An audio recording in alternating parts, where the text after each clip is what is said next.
San Diego, it's time to fire it up. From the beaches to the ballparks, from the Gaslamp to North County, no one knows America's finest city like he does. You can't just punt on a Manny Machado prime year.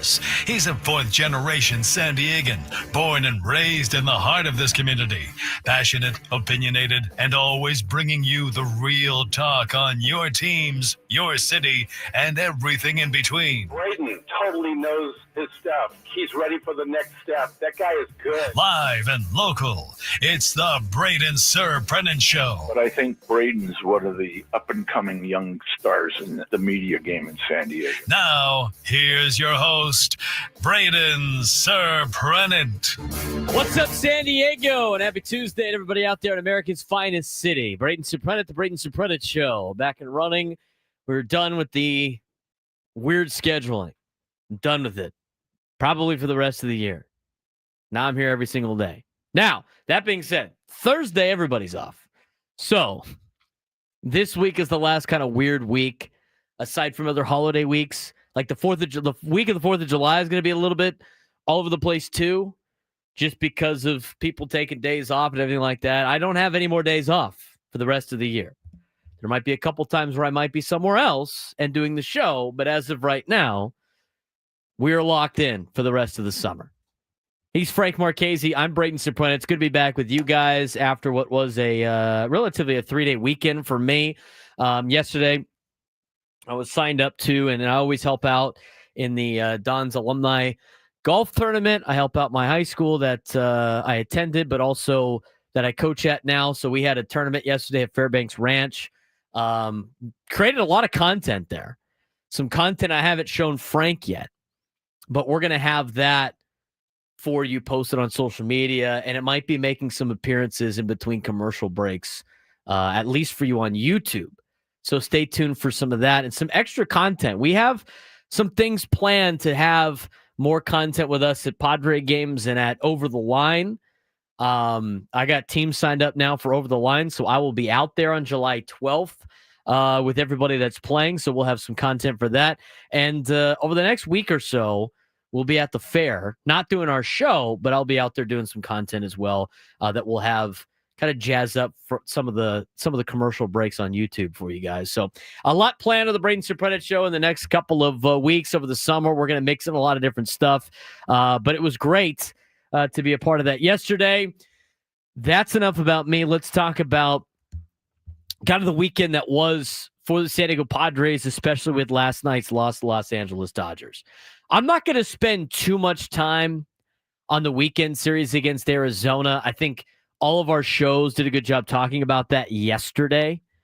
But just from my perspective, that was a series you could not drop 2 out of 3.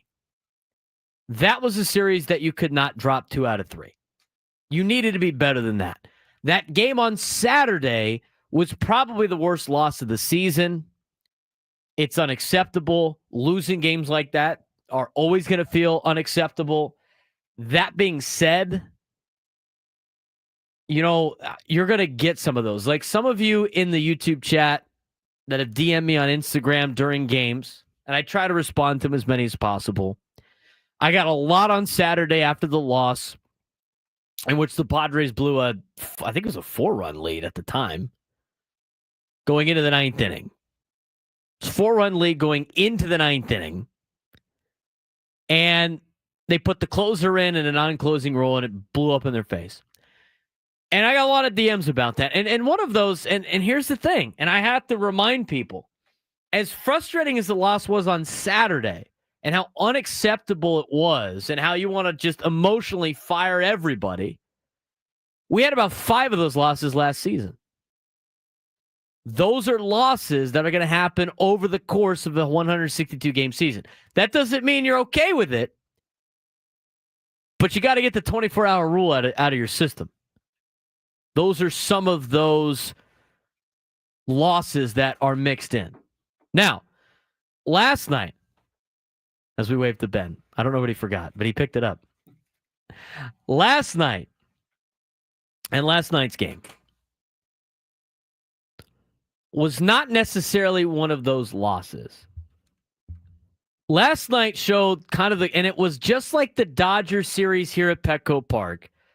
When you play these high-level games, and these series against the Dodgers are the closest thing you're going to have towards playoff games in the whole 162-game season. These games in particular.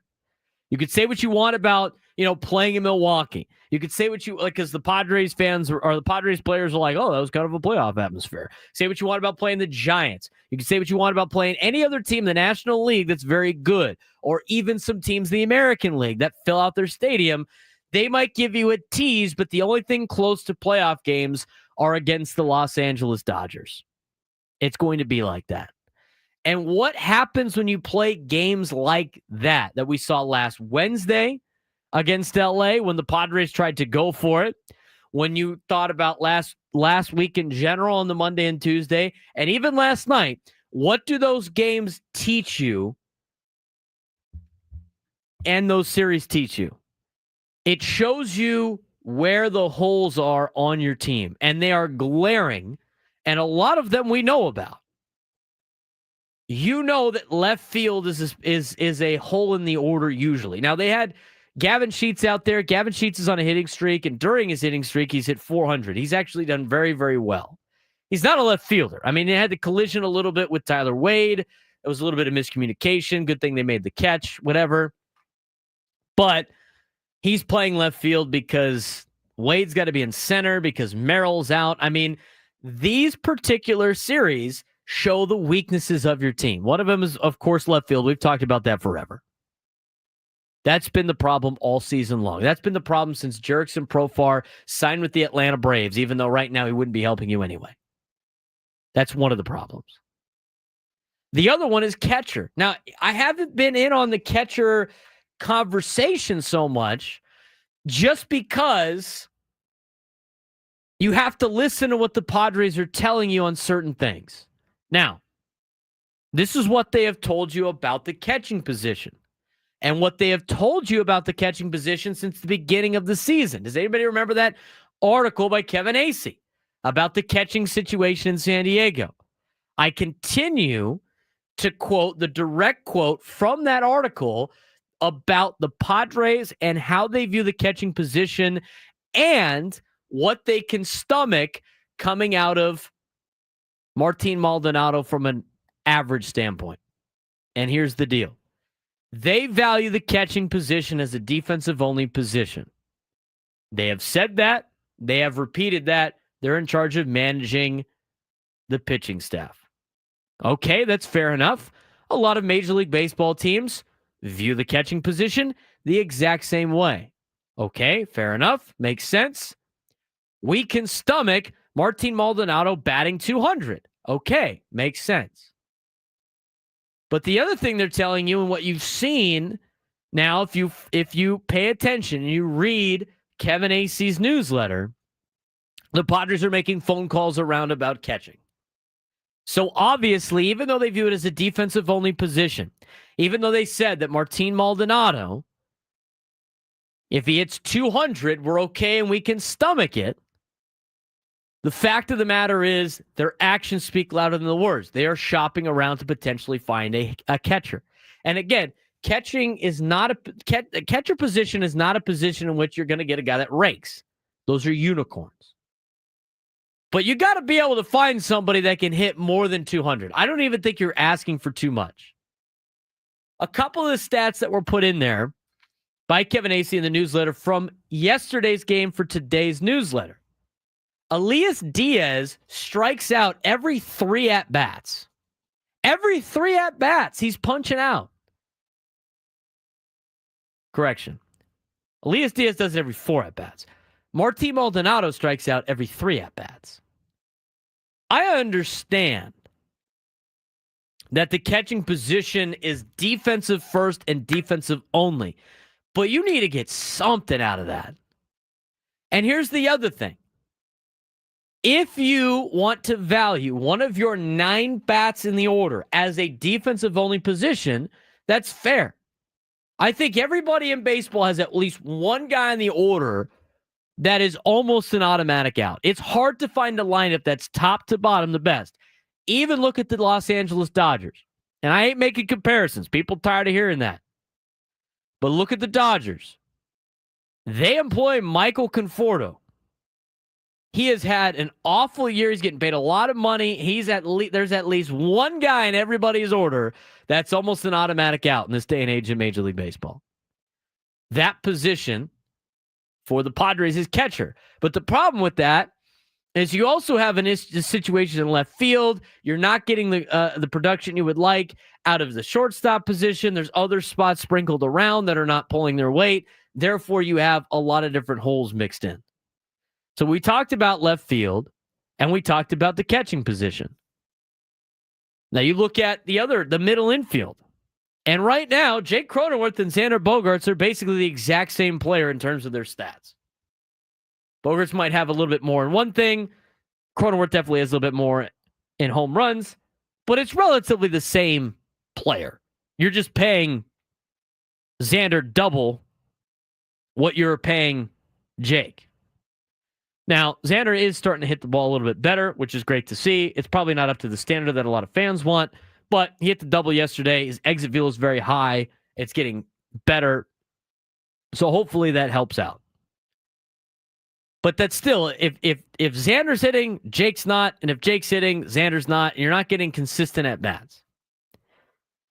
So you have those particular problems. You don't have a right-handed DH. You only have a left-handed DH. And you got guys in your batting order. I mean, congratulations to Trenton Brooks. Trenton Brooks is, I'm pretty sure he's my age. The graphics last night on the broadcast, I think, were off.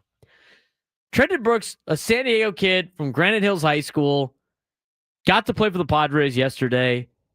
Right? But, like, teams that are making the playoffs are not employing guys like Trenton Brooks. It's not disrespect to Trenton Brooks. It's just the fact of the matter. Or guys like Luis Camposano. Right? I mean, think about some of the bench pieces. Like Jose Iglesias has not been what he was in New York last year. He's not even playing to what you thought he was going to be able to play at when he was a Padre in 2023. Look at the rest of the depth. I mean, there is none. But remember, you were going into the season knowing that the core six had to carry the team. And you currently don't have the full core six because you have lost Merrill for the next 7 games, which is kind of a fluke in general.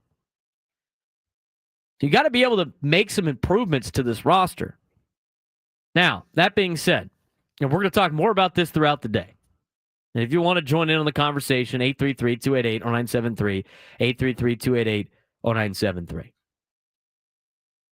The problem that you find here with a lot of these issues that the Padres have, we haven't even talked about the pitching staff yet. I mean, starting pitching, I thought was good to an extent, and then everybody's getting hurt, and you're not getting like Dylan Cease is not an ace the way he's playing. And I don't think he might project to be an ace in the future. I mean, he's a good starting pitcher. I think he's got great stuff. But last night he kept leaking stuff over the heart of the plate after he mowed the Dodgers down almost first time through after he did it last Tuesday. But when he hits the open market and he asks for ace-like numbers, I don't think the Padres should give him that because I don't think he is that in the future. I think he's good. I don't think he's an ace. Like, to me, like an ace is, we know what an ace is. You know what an ace is? An ace is 1998 Kevin Brown. That's an ace.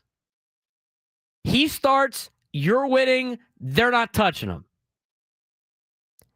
Not this like, oh, he's got really good stuff and high strikeouts, but he gives up run. That's a good starting pitcher. That's not an ace. That's a 2 or a 3. That's a 2 or a 3. So that's another issue potentially for the Padres. Now, they don't have the resources, I don't think, to fix all of these little problems. And Mike Schilt said it in the newsletter about how they have to find some answers internally. And that's a fact. So we talked about it a little bit last week. You need an improvement in left field, obvious. You could use an improvement at catcher. I don't know if you can find one.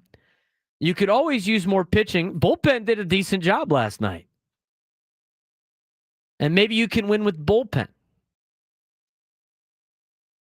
But what happened over the weekend with San Francisco making a big move has sent, maybe a little bit of a panic ensued of like, we got to go make a move right now. It's a slow market. And I think the Rafael Devers move was a little bit of an anomaly because the Red Sox were tired of the guy's BS and were like, you know what? Get rid of this guy. Let's have somebody pay for this guy to go away. And they found it in San Francisco as a perfect match. San Francisco is not getting anybody to sign in free agency. Nobody wants their money. But you could trade to try to get some of these players. The Red Sox didn't want to pay for Rafael Devers anymore. Giants had to pay for him. That's why the price for Devers wasn't that bad when you look at it in terms of prospect capital or overall players. Red Sox needed pitching. They got 2 pitchers. They got a couple of minor league players, and they dumped $30 million a year off to the Giants. They don't have to worry about it anymore. Now they can go sign Kyle Tucker during the offseason. But after that move was made, a lot of people are like, hey, the Padres got to go sign. They're going to make a trade right now. They got to make a trade right now. It's a slow market. They're not in that point yet. But these series against the Dodgers point out a lot of major flaws that need to be addressed before the deadline. And they're going to have to get creative. We talked about that last week in certain moves. And I don't necessarily think, we'll talk about the Devers trade in a little bit in the 11 o'clock hour. I don't think the Red Sox dealing Devers takes the Padres out of potentially getting Duran. Again, their outfield's still based on being very youthful, and they need pitching. They swept the Yankees with Rafael Devers. We're going to talk more about what the division looks like with the Devers trade. We're going to talk about the Devers trade that happened over the weekend, how it impacts the Padres. We're going to break down yesterday's game as well, Padres-Dodgers. We're going to talk about what the Padres need at the trade deadline. I mean, we got a lot of Padres baseball talk to discuss. And if you want to join, 833-288-0973, 833-288-0973. We're going to talk a little bit more about Dylan Cease when we come back. We spent a lot of time on the position players. Have we seen the best of Dylan Cease? Does he have more? What did Mike Schilt have to say? We'll talk about it when we continue on the Braden Surprenant Show on San Diego's #1 sports station, 97.3 The Fan.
Got a ticket giveaway today. 2 tickets to the Padres Nationals game on June 23rd. First 40,000 fans in attendance will receive a free Fernando Tatis Jr.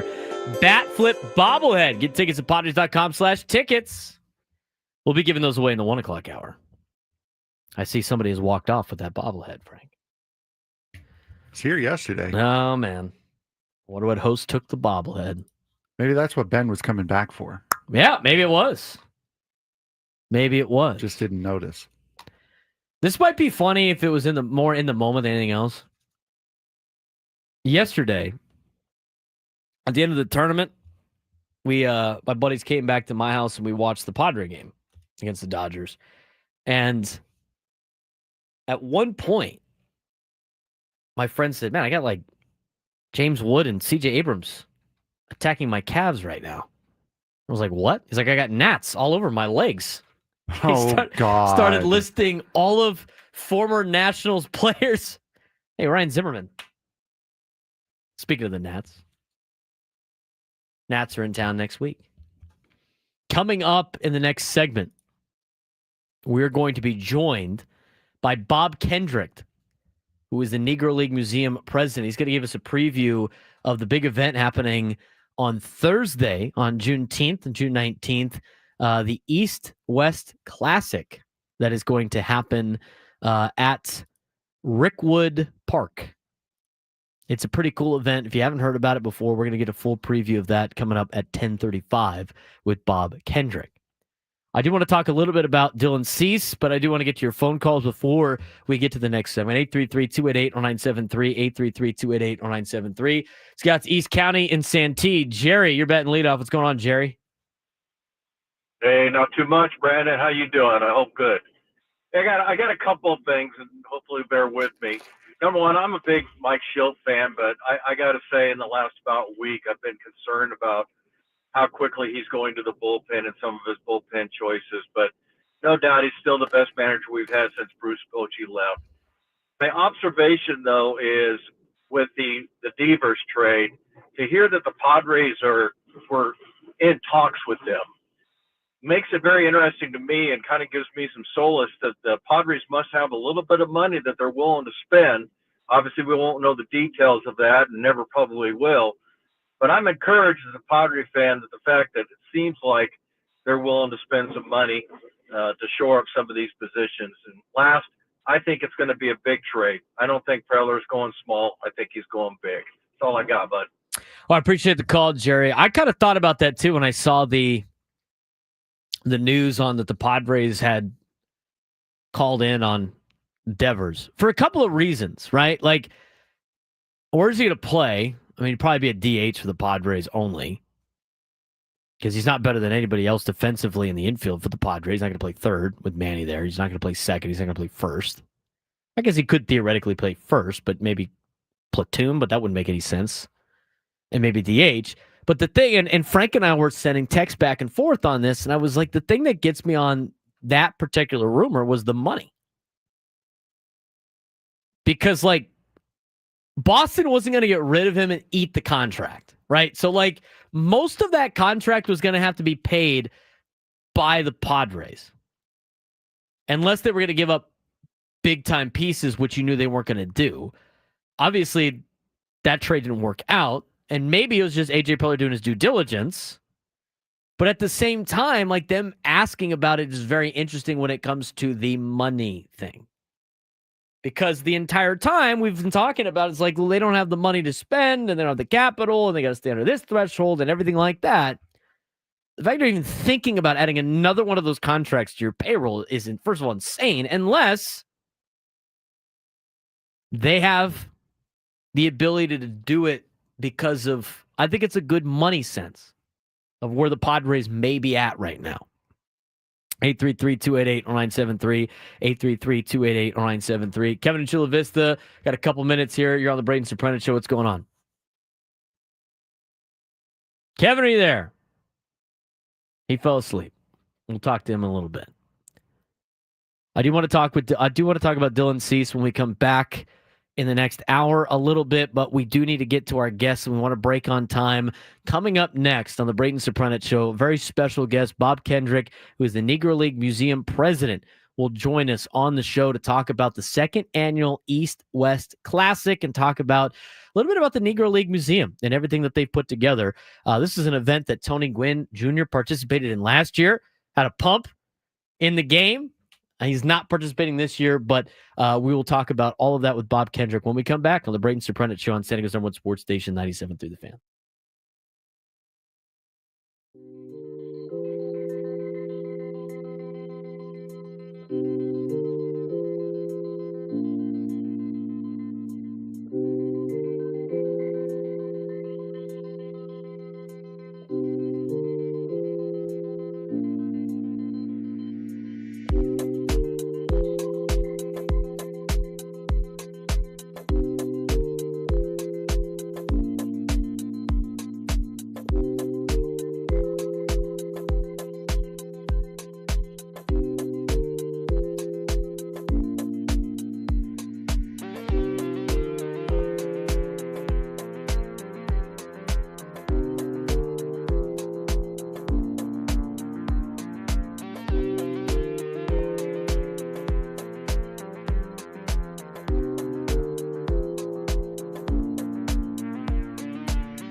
10:34 on a Tuesday morning. Padres and Dodgers game 2 will be coming up at 7:10 p.m. Pacific time, 6:10 at the Eco Water SoCal Padres pregame show with Sam Levitt. I'm Braden Surprenant, leading you up to 2 o'clock before Tony Gwynn Jr. and Chris Ello take over from 2 to about 6. And right now, I am joined by the president of the Negro League Museum. He is a member of the Missouri Sports Hall of Fame. He was an inductee back in 2014 for his role in what he has done as a sports administrator, but more importantly, what he has done for the Negro League Baseball Museum in Kansas City, Missouri. It is a phenomenal place. I've heard great stories about it. I got to go out there and visit it myself. But Bob Kendrick joins us on the Braden Surprenant show as we talk about the East-West Classic coming up for the second annual East-West Classic, which will happen on June 19th, on Juneteenth at Rickwood Field, the legendary field. We're going to get you a full preview with that. But let's introduce our guest, Bob. Bob, what's going on? How's your Tuesday going?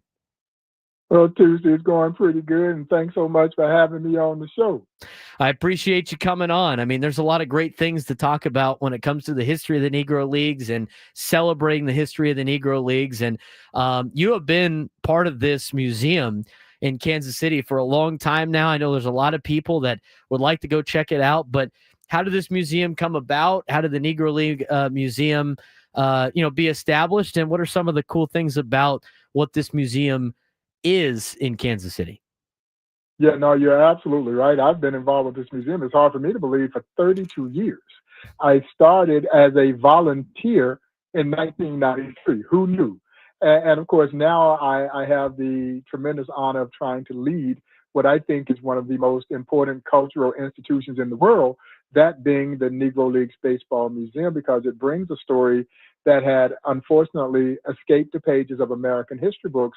And that's the incredible story of the Negro Leagues, a league that was established right here in Kansas City on February 13th, 1920, just around the corner from where we currently operate. So we operate in the exact same area that Andrew Root Foster established the Negro National League in 1920. The Negro Leagues would operate amazingly, folks, for 40 years, from 1920 until 1960. And so it had a tremendous run. And of course, it gave some of the greatest Black and Hispanic athletes an opportunity to showcase their world-class baseball abilities. This museum brings that story to life. And so you're going to come here and you're going to meet some of the greatest baseball players to ever put on a baseball uniform. But as I remind folks, by the time you leave, you walk away with a much deeper, richer appreciation for just how special this country really is. Because this is not a sad story. It is a triumphant story. You won't let me play with you? I'll create a league of my own. And that's exactly what they did. Talking with Bob Kendrick, who's the Negro League Museum president on the here on the Braden Surprenant show. We got a big event coming up. It's now the second annual East-West Classic. Our friend here, Tony Gwynn Jr., participated in it last year. But the East-West Classic, give us a little breakdown of how this came about, why the game was established, and why they play it at the historic Rickwood Field. Well, last year it was introduced as a showcase event in Cooperstown alongside the opening of their new Negro Leagues exhibit, Souls of the Game.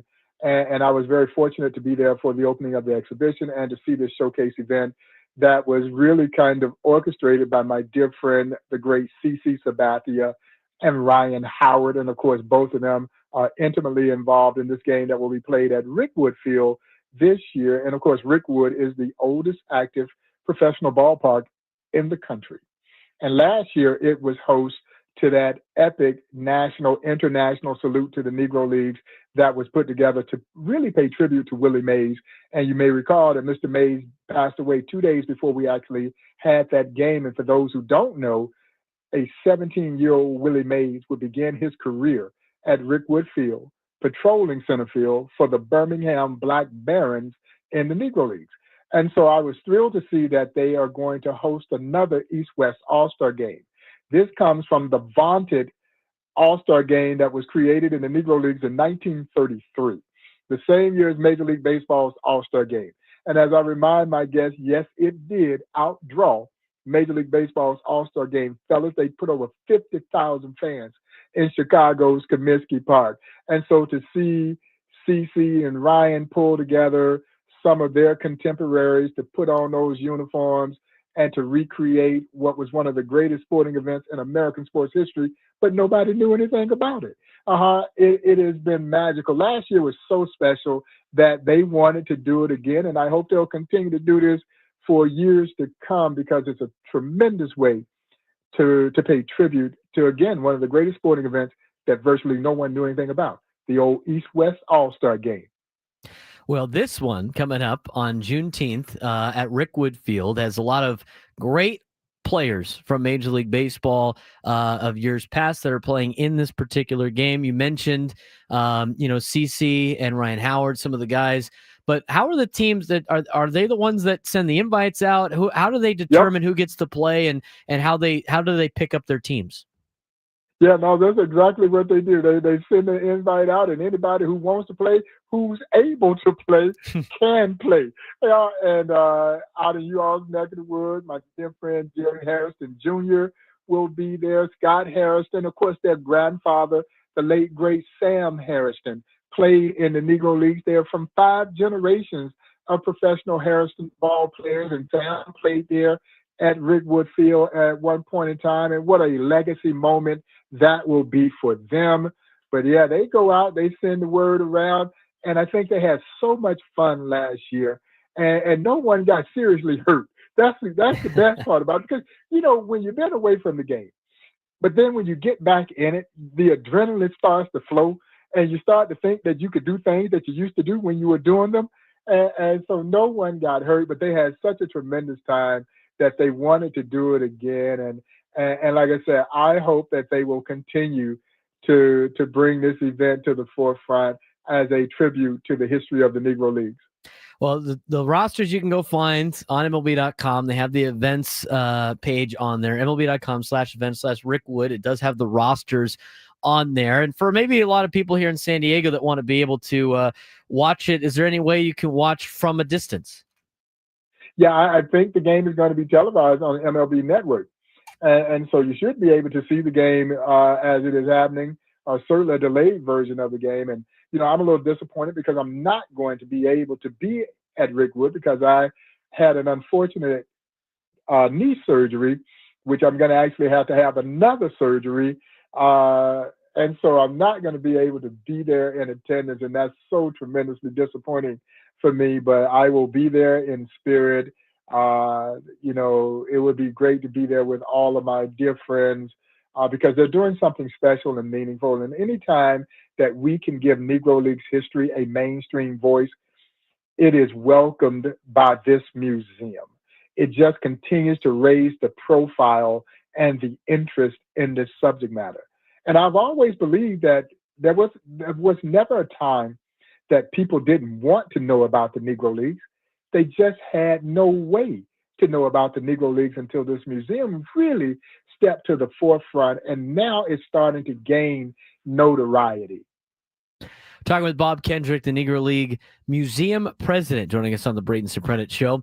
Bob, there was a couple of exhibits that were, here in San Diego and that are still here at the San Diego Public Library. How do you guys put exhibits out there outside of just Kansas City where you guys are located? Are there any more that go around the country? How do you do you guys, what are some of the events that you guys put on outside of obviously the East-West Classic, but some of the other ways that people maybe local to them can go out and learn more about the Negro Leagues? Yeah, no, we've been very fortunate that we have built these traveling exhibitions. And so you're right, we've had a tremendous run there in San Diego with our Barrier Breaker exhibit. That's at the San Diego Public Library. It will be there through June 20th.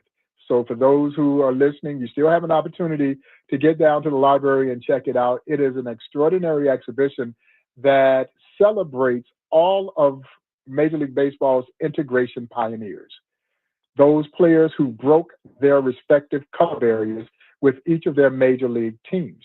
Because we know Jackie Robinson's story. And if you don't know Jackie's story, you've got films, you've got books that you can turn to. But when we talk about Larry Doby, very few folks understand the significance of Larry Doby's pioneering role. He would integrate the American League just weeks after Jackie breaks the color barrier in the National League with the Cleveland Indians. And he has been the forgotten man, but that's kind of how we are in our society. We always celebrate the first. We rarely ever remember the second. And as you can well imagine, if the number 16, you can pretty much forget it. Nobody ever talks about you. And we wanted to tell their story because it didn't get any easier for Elijah Pumpsy Green, who would complete the integration cycle with the Boston Red Sox in 1959.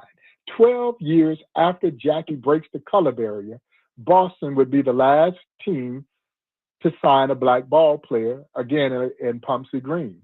And they all had their trials and tribulations as they were trying to blaze their path to pursue their major league careers.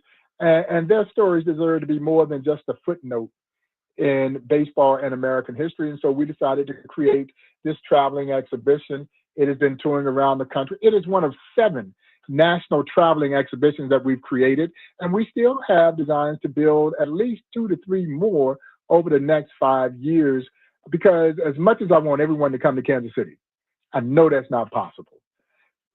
We didn't want to leave this history isolated in Kansas City.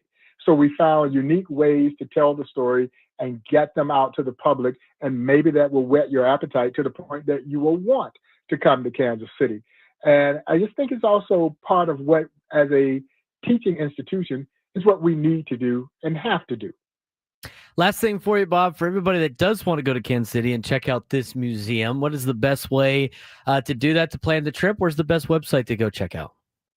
You can check us out at www.nlbm.com to learn what's happening at the Negro League Baseball Museum, to make a contribution to support the Negro League Baseball Museum, to look at when you might want to come to Kansas City to enjoy this museum. You can build it around the baseball schedule. And, you know, if your team is coming in to play the Royals, or you just want to go to a major league game, come in, tour the Negro League Baseball Museum, eat some great Kansas City barbecue, and then go watch a baseball game. I don't know if it gets any better than that. I don't think it does. I don't think it does, Bob. I'm looking forward to potentially going out there. I want to go check it out. I've heard a lot of great things about it, so it should be a good time. We put the link on our YouTube page and in our Twitch page. Bob, we appreciate the time as always, and look forward to talking to you again. Hey, man, anytime. Thank you guys again for the opportunity. And I look forward at some point in time to welcoming you to Kansas City. I look forward to it, Bob. Thanks again. All right, appreciate it, guys. Bob Kendrick, Negro League Museum president, joining us on the Braden Surprenant Show to talk about the second annual East-West Classic, which will be happening on Thursday, which is Juneteenth. They'll be playing at Rickwood Field, which is the place where Willie Mays got his start. It's a historical place. They just renovated it a little bit. It hosted the Birmingham Black Barons of the Negro League from 1924 through 1960. Willie Mays began his professional career there with the Black Barons in 1948, played with them before beginning his legendary MLB career as a member of the Giants in 1951.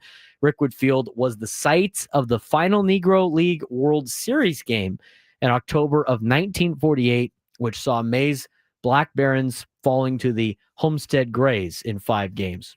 Place opened in 1910, cost $75,000 to build Rickwood Field back in 1910. Capacity of 10,800, and it was modeled after Pittsburgh's Forbes Field. So the game coming up on Thursday for this. Again, Tony Gwynn Jr. played in it last year. Hit a home run last year in the game. I don't know why we don't see the highlights of that. That needs to be on on YouTube, like recurring during their breaks. But a lot of San Diego connections in terms of former Padres playing, and as well as San Diegans in the game. I'll just go through the rosters. The East is Edwin Jackson, former Padre. Jake Peavy is playing in the game. Ryan Howard, Jerry Hairston Jr., Destrange Gordon, Xavier Scruggs, the Poway Titan.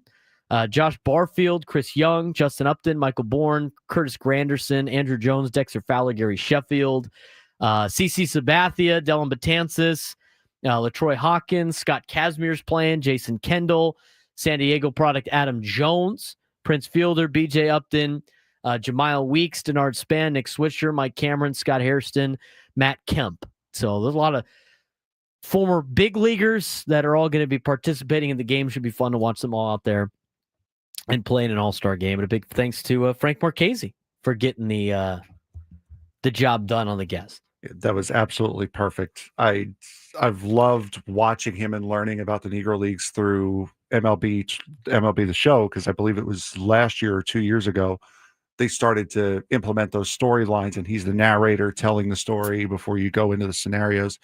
Such a great listen. I could listen to him talk all day long. I've been so excited for this for like over a month now. We had this idea, and for it to finally happen and turn out as amazing as it did, I am over the moon right now. Yeah, it was a great job by Bob. It's very informational too. You get to learn a lot. We learned a lot during that entire thing, and that was fun to talk about. I mean, these All-Star games are great. Seeing some of the players that used to watch, play at a high level, get out there and swing the stick a little bit and throw the rock a little bit, and it should be a fun one. The East-West Classic at Rick Wood Field again, second annual. Hopefully they continue this in the future. Big thanks to Bob Kendrick on that one.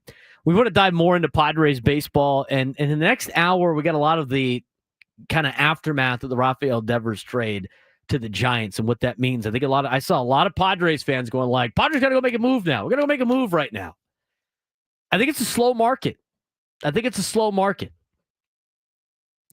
And I want to talk a little bit more about, like, just in general, this Padres team. Again, like, I get it. I understand. They're not playing well as of late. I think there's a couple of things you could be optimistic about when it comes to the Padres. I think the team is drastically different when they don't have all six of their core six in the lineup, even though not all six of their core six have been producing.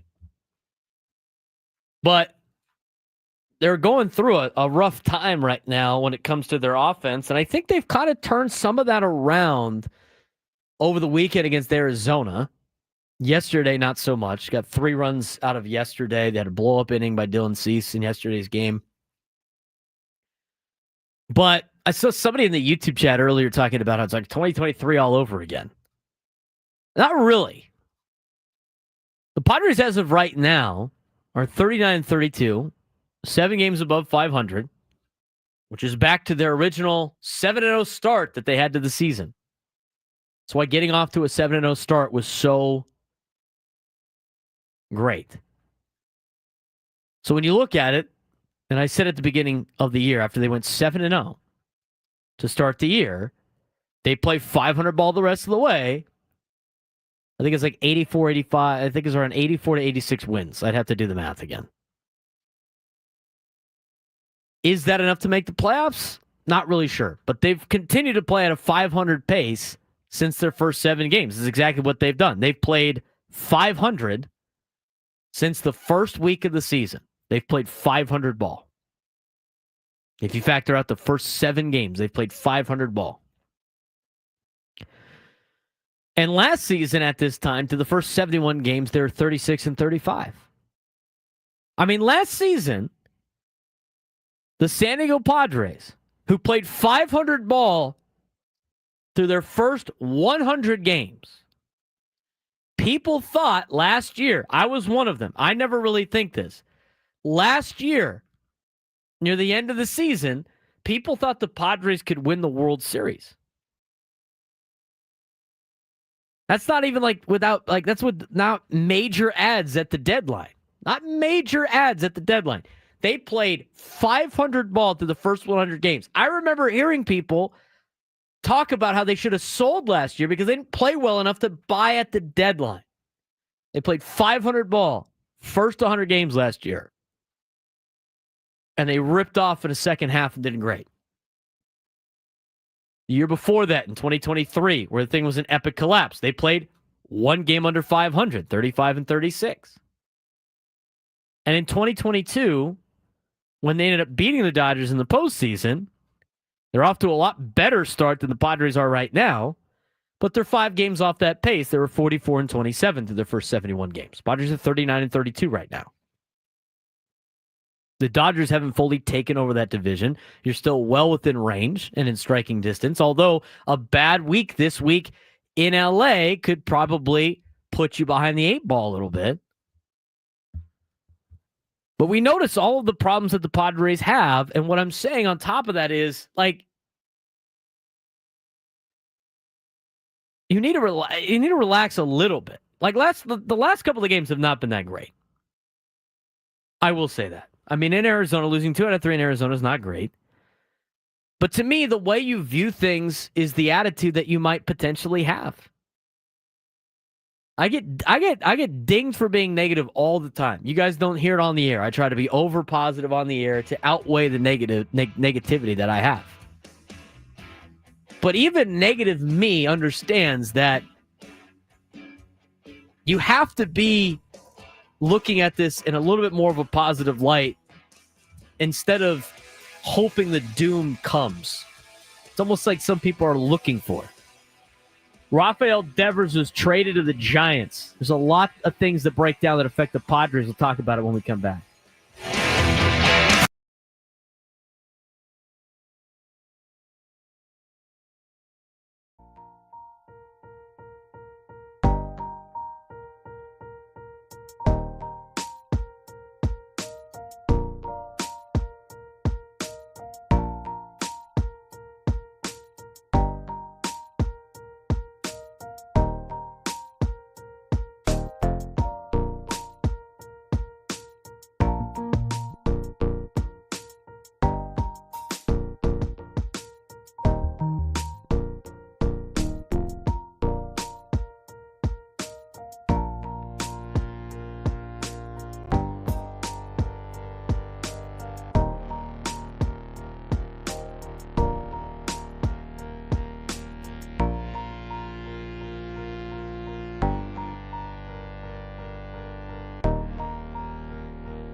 11 o'clock hour. It's brought to you by Tropical Smoothie Cafe. This hour on 97 through the Fan. In the 1 o'clock hour, we'll be giving away tickets to the Padres-Nationals game on June 23rd. First 40,000 fans in attendance will receive a free Fernando Tatis Jr. bat flip bobblehead. Get tickets at Padres.com/tickets. I don't know. Anyway, last hour, I want to mention, which was a great job by Frank in getting Bob Kendrick. I thought he was great. I think we've got a lot of compliments on that interview as well. Go check out the Negro League Museum in Kansas City. There is a exhibit going on right now in San Diego until Friday, in which they have their Breaking Barriers museum or exhibit. That's at the San Diego Public Library downtown. Go check that out. Last hour was brought to you by Amazon. Okay, I've got some good news, and I've got some great news. The good news is that Prime Day is almost here. The great news, this year, you'll have 4 days to find deals on all of your favorite things. Shop Prime Day, July 8th through the 11th. All right, just to kind of get us back on track, I teased about talking about Dylan Cease. We're going to talk about Dylan Cease, and then we're going to get into the Devers stuff. Dylan Cease, last night, 5 innings, 8 hits, 6 runs, 9 strikeouts, 1 walk, threw 101 pitches, 63 for strikes. Dylan Cease last night started off like an ace, building off of what he did against the Dodgers last week. And when he was locked in. He looked like he was going to be locked in the rest of the game. He struck out Ohtani, Betts, and Freeman to start the game last night. Struck all 3 of them out to start the game. I don't think anybody does that. I saw a tweet. It might have been the first time that has ever happened with those guys in starting a game. I don't know if that was legit or not. I thought I saw something like that. Regardless, even if somebody has done it, it's very impressive. That's the top 3 players in any order in Major League Baseball, and Cease sat him down 1, 2, 3. Then sat down the next 2 guys he saw in the next inning. And you thought he was going to be locked in for the rest of the game. His stuff was still good. After the game, Dylan Cease talked about the fact that he thought his stuff was good, and sometimes those games happen. I will say this when talking about Dylan Cease. I will say that some of the knocks, not all of them, because a lot of them were seeds. Like Pages hit a seed down the line. Ohtani roped a double to the gap. I mean, there were some hits that were smoked. But a decent amount of those hits that he gave up, out of the 8 hits that he gave up, a handful of those guys were seeing eye singles. Didn't get too many of a break. He still ended the night with 9 punch-outs. So the stuff was good. The location, it started to fall off a little bit. He left the slider up a little bit more, as you heard from Dave Roberts yesterday after the game. And so the question becomes, have we seen the best of Dylan Cease? This being said, by the way, this is his highest ERA in his career to start a season. And not only is it his highest ERA to start a season, it is his highest career ERA since his rookie season in 2019, when he had a 5.79 ERA. This year in 15 starts, Dylan Cease is 2-6 with a 4.69 ERA, 80 2/3 innings pitched, 105 strikeouts, and 30 walks. That's not a ace-type pitcher. You want to mention, you factor out the starting in Sacramento, and it numbers lows down, and last night it was all but 1 inning, and that's not an ace. When you talk about an ace, it's Kevin Brown in 98. You knew when he was starting, the Padres were winning, and the Padres were probably not going to give up any runs. Hardly ever. That is an ace. Jake Peavy, the year you want to cite, that is an ace. Dylan Cease is a very good pitcher. He could be a 2. He's probably a 3. I mean, but he's not pitching to an ace level. He's not pitching to an ace level. So that will be more of a conversation probably during the offseason about Dylan Cease, right? Like, are you going to give him a lot of money to be a number 2 or number 3? I don't think the answer is yes. If you're going to spend the money, maybe it's King that might be an ace. But if you're going to spend the money that it costs to keep King or Cease, you're not going to be able to have 2. And if you're going to spend that money, like, they better be a 2 or a 1. Not like a 3 or a 2. You can go get another Nick Pivetta, right? Like, Nick Pivetta is doing a lot better than expected. He was supposed to be the 4. Go find some of those guys for a little bit cheaper. Have we seen the best of Cease? Only 5 quality starts this season, has allowed 3 or more runs in 9 of 15 starts. Again, I'm not saying he's bad. I'm just saying he's probably not an ace. At least in a Padres uniform, he hasn't been. I mean, an ace goes out there in the playoffs and dominates. I'm not blaming the second time he pitched in the playoffs for the Padres, because I think that was a misplay by the Padres decision makers on that in terms of the short rest. But the first outing he had in the postseason last year wasn't necessarily great. But for people that are saying, like, trade him at the deadline, here's the problem with that. You can't trade this guy at the deadline if you're in contention. Who else is going to pitch? You're not going to be able to trade him for a bat and then go get another starting pitcher somewhere that's better than he is. He's not bad. I'm saying he's a good pitcher. I'm just saying he's not an ace. So even though his contract is up at the end of the year, you cannot sell that piece at the deadline. If you're going to sell something, you might sell a rise, but even selling a rise doesn't make a lot of sense. You need bats in the lineup. The only thing the Padres, I think, that they can sell at a deadline in which of a player on expiring contract where they can still win despite him being on the team, right? Like, if you get rid of this guy, you could still win like the Detroit Tigers did last year when they traded away Flaherty. Like, you could still compete without this guy. I think there's only one of those on the roster. And that's your closer in Robert Suarez. To me, that's the only player you can part ways with on an expiring contract in which it benefits the team that you are trading him to, and it might benefit you back with maybe a bat or something like that in terms of, like, adding another player back. You're not going to be able to trade Robert Suarez to the Red Sox for Jarren Duran. They're not going to do a rental of Suarez, a relief pitcher, to give up years of control of a guy that just won an all-star game or just went to an all-star game. You might be more inclined to do it with Dylan Cease. Maybe they can sign Dylan Cease when they acquire him. There's a couple of those mixed in, right? So you can, but at the same time, like, if you decide to trade Dylan Cease at the deadline, which a lot of people say, like, I'll trade him, you better have something back ready to go. And I don't think you do. And I don't think you can find those type of players, because anybody that's got good starting pitching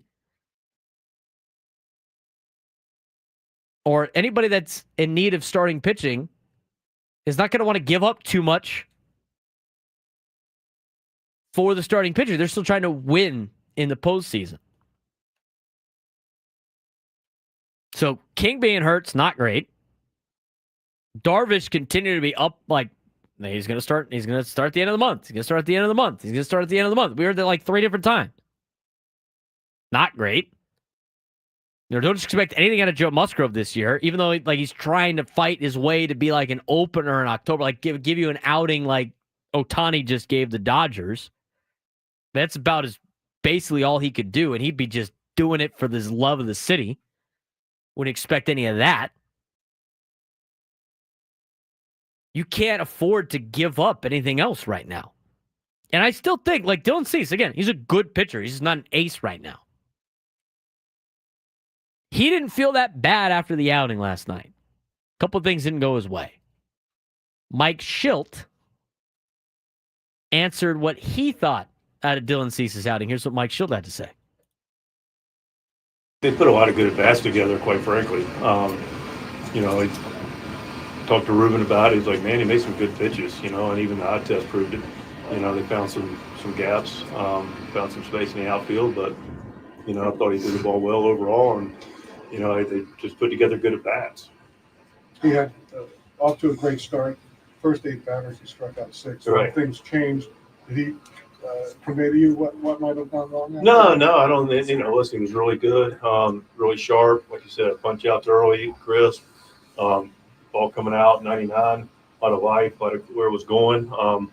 No, he just fell behind on the at-bat to Smith. He took the ball in the breaking ball down the line, and they found some grass. They just executed some pitches, and they took some good at-bats. There's really nothing more to say than that. There's a lot of truth in there. There's also a lot of Mike Schilt's never going to throw his player under the bus. There's some of that. So take that for what it's worth. But at the end of the day, Dylan Cease and the Padres were not necessarily upset with the outing. Sometimes good teams put together good at-bats. Again, I'm not saying he doesn't have trade value. He definitely does. What I'm saying is if you decide to do that, you better have somebody ready to pitch. And if you think you're rolling into the postseason with Vasquez, Kolek, and Matt Waldron, it's going to be an early exit. Just because Dylan Cease isn't an ace doesn't mean he's not a very good pitcher. He's still a good pitcher. I would rather take my chances with Dylan Cease in a postseason game than any of the 3 that I just talked about. 833-288-0973, 833-288-0973. We're going to get back to your phone calls when we come back. We're also going to talk a little bit about how Rafael Devers in the division affects the Padres. Braden Surprenant Show continues on San Diego's #1 sports station, 97 through the Fan.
11:18 on a Tuesday morning. Padres and Dodgers will continue their 4-game series coming up tonight at 7:10.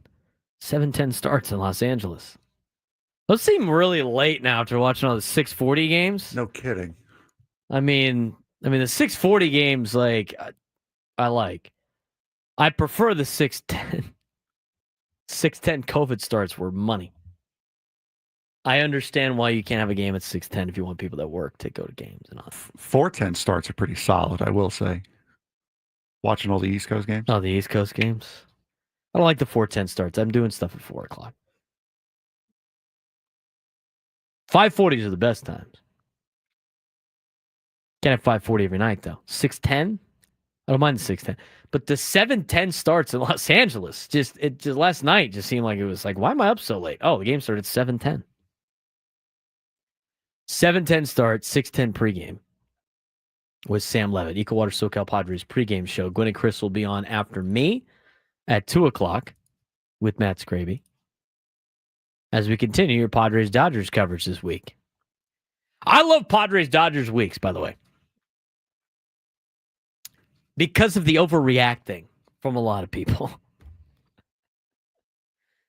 Last week we had trade everybody into planning the parade route into trading everybody, which I guess has turned into trade everybody again. I saw one on Twitter. It was like, trade Dylan Cease for prospects and then reallocate those prospects to go get a legitimate ace. What? This is not MLB The Show. If you do, in fact, trade Dylan Cease at the deadline or before the deadline, and you get you're not going to get a lot of prospect capital back. He is a rental. I don't think those are enough with what you have to go get then a legitimate ace. And plus, there's not like a lot of aces available. They're not just growing on trees. That was one of them.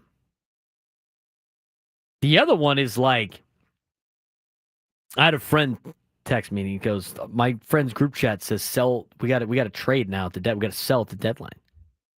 Got to sell at the deadline. Got to sell at the deadline. You cannot. Does anybody listen to the open of the show? I know it only plays twice. We haven't really changed it.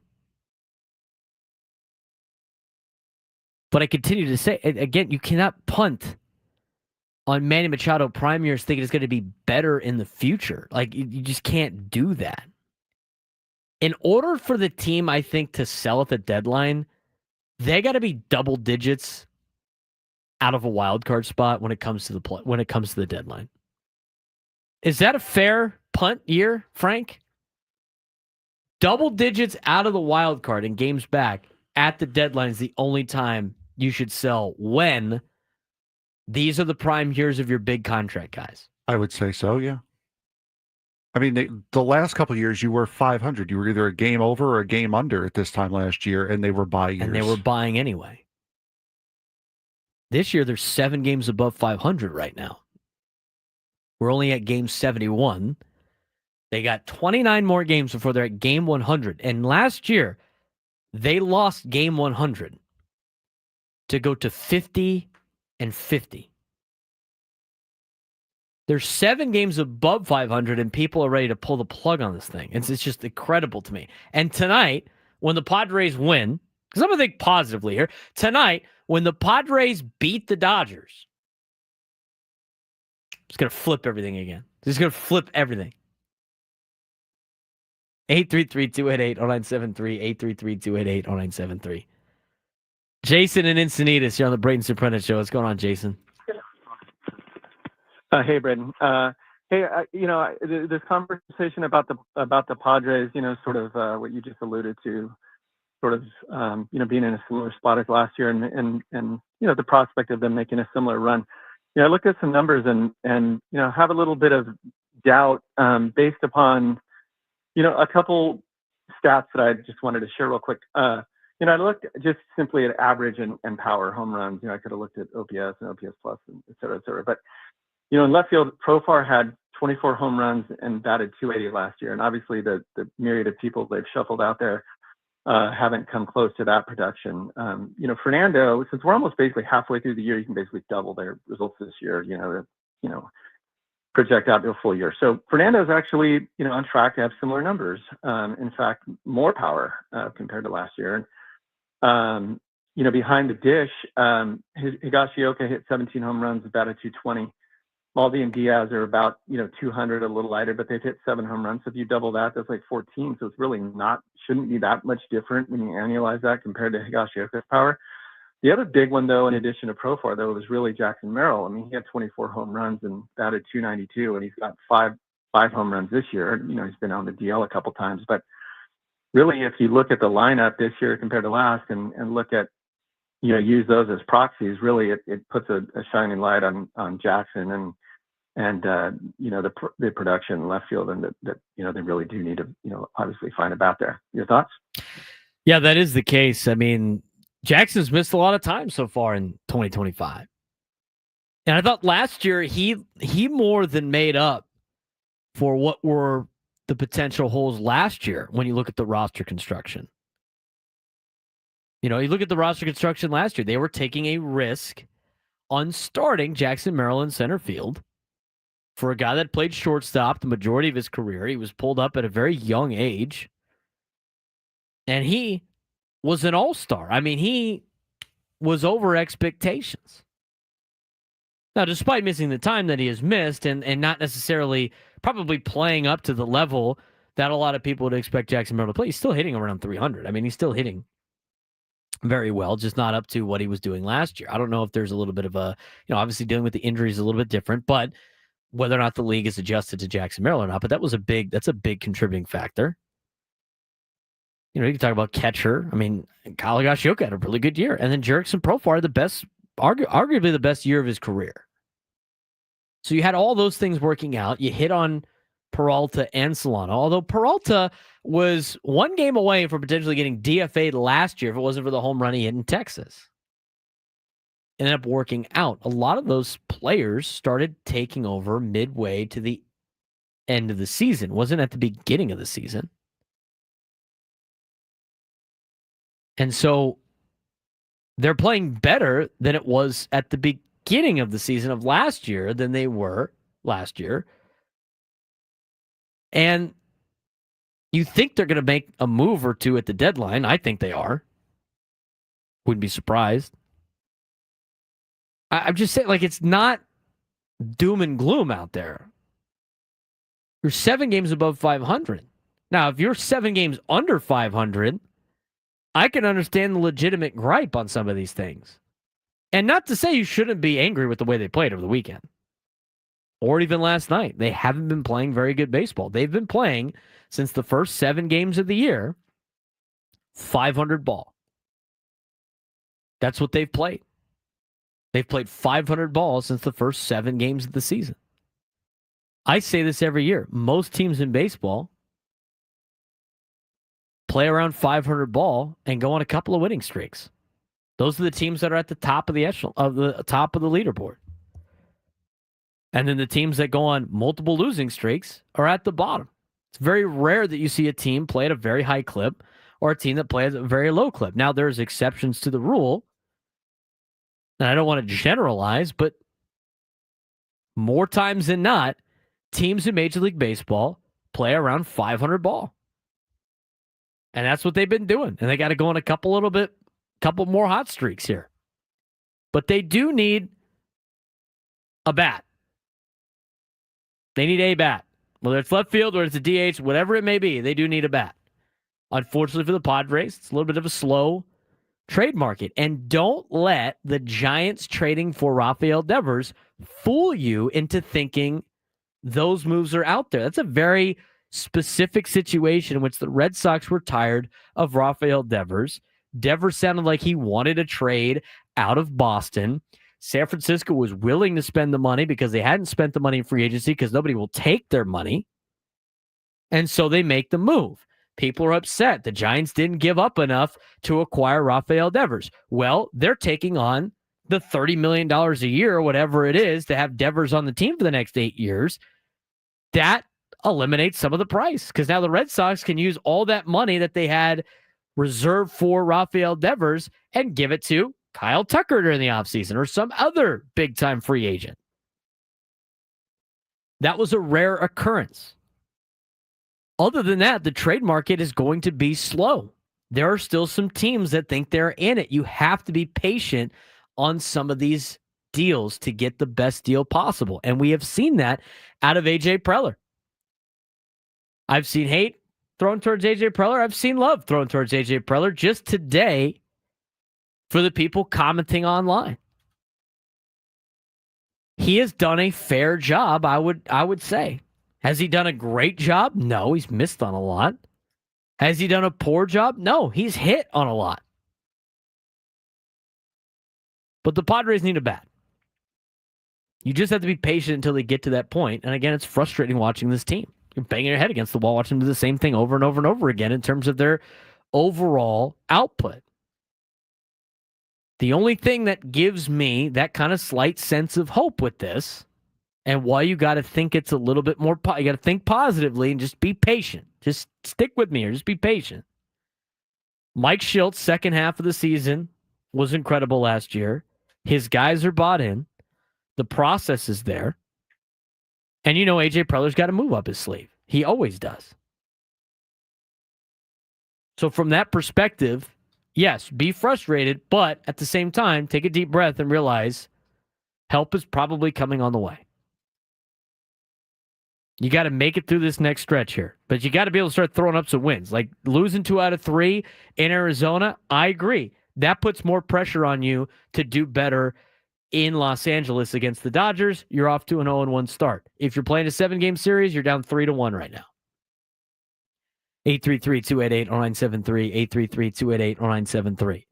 We'll get back to your phone calls, and we'll talk more about this Devers trade when we come back on the Braden Surprenant Show on San Diego Summerwood Sports Station 97.3 The Fan.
11:36 on a Tuesday.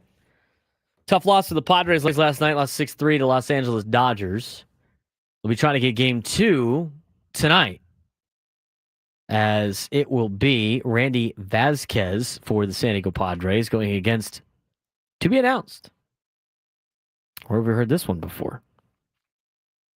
Padres actually did well against TBA last week. Maybe they could do that again. Dodgers took 2 of 3 from the Padres last week in San Diego and are off to a 1-0 start here in this 4-game series. Padres will try to bounce back tonight at 7:10. Equal Water SoCal Padres pregame show with Sam Levitt at 6:10. We'll be giving away tickets to the Padres Nationals game on June 23rd. First 40,000 fans in attendance will receive a free Fernando Tatis Jr. bat flip bobblehead. Get tickets at Padres.com/tickets. Then we'll be at 1 o'clock. We'll get to our sports thread in just a little bit as well. I want to get back to the phones before we talk about Rafael Devers' move to San Francisco. Kind of been teasing that for a while. Got to get to it eventually. 833-288-0973. 833-288-0973. Kevin in Chula Vista. Missed you the first time. What's going on, man? Welcome back, Braden. And forgive some of us for having PTSD from 2023. But it's beginning to creep in, and I think, for good reason. We see a team here that is below 500 since whatever date you want to work with, whether it's mid-April, early May. They're 4 to 5 games trending under 500. You look at the schedule coming up, and I think they've got the Rockies in there someplace, but the rest of the schedule, who would you favor the Padres in any of the series coming up? So when people talk about selling, some people are looking at this schedule and saying, based upon this trend of being under 500 and watching the entire 14-3 start sink away, we're starting to see the trend here that the real Padres were not the 14-3 start. That's just because of the injuries, the consistent lack of underperformance on key players, a whole host of things. Now, I would remind people that didn't hear Kevin Acee on his shows yesterday, remind everybody, when it comes to trades, he said specifically, you need to have a lot lesser expectation on what you think is going to happen, because AJ's hands are tied. He's tied because in most cases, he has nothing left to trade. You have to find it. I've said so many times, you have to find a trade partner that wants something that you have. And you can't go through this whole thing and saying, well, we should get Duran or we should get Luis Roberts. Okay. Does those teams that have those players, do they want to do business with the Padres? That's the first question. I'm not hearing anybody out there, do you, that specifically is targeting any Padre players. Now, I know it's a big secret and it's a big clandestine effort on all of this stuff, but when you look at the Padres, they're 26th in ranking thereabouts on their farm system. Teams know this, and they know that what AJ is offering is basically a bag of rocks. And so you're going to trade a bag of rocks, you're going to get what? Another bag of rocks, most likely. And that's why Kevin said what he said yesterday, and it should be listened to. We are paying the price for what the Padres did a few years ago when they started emptying out the farm system.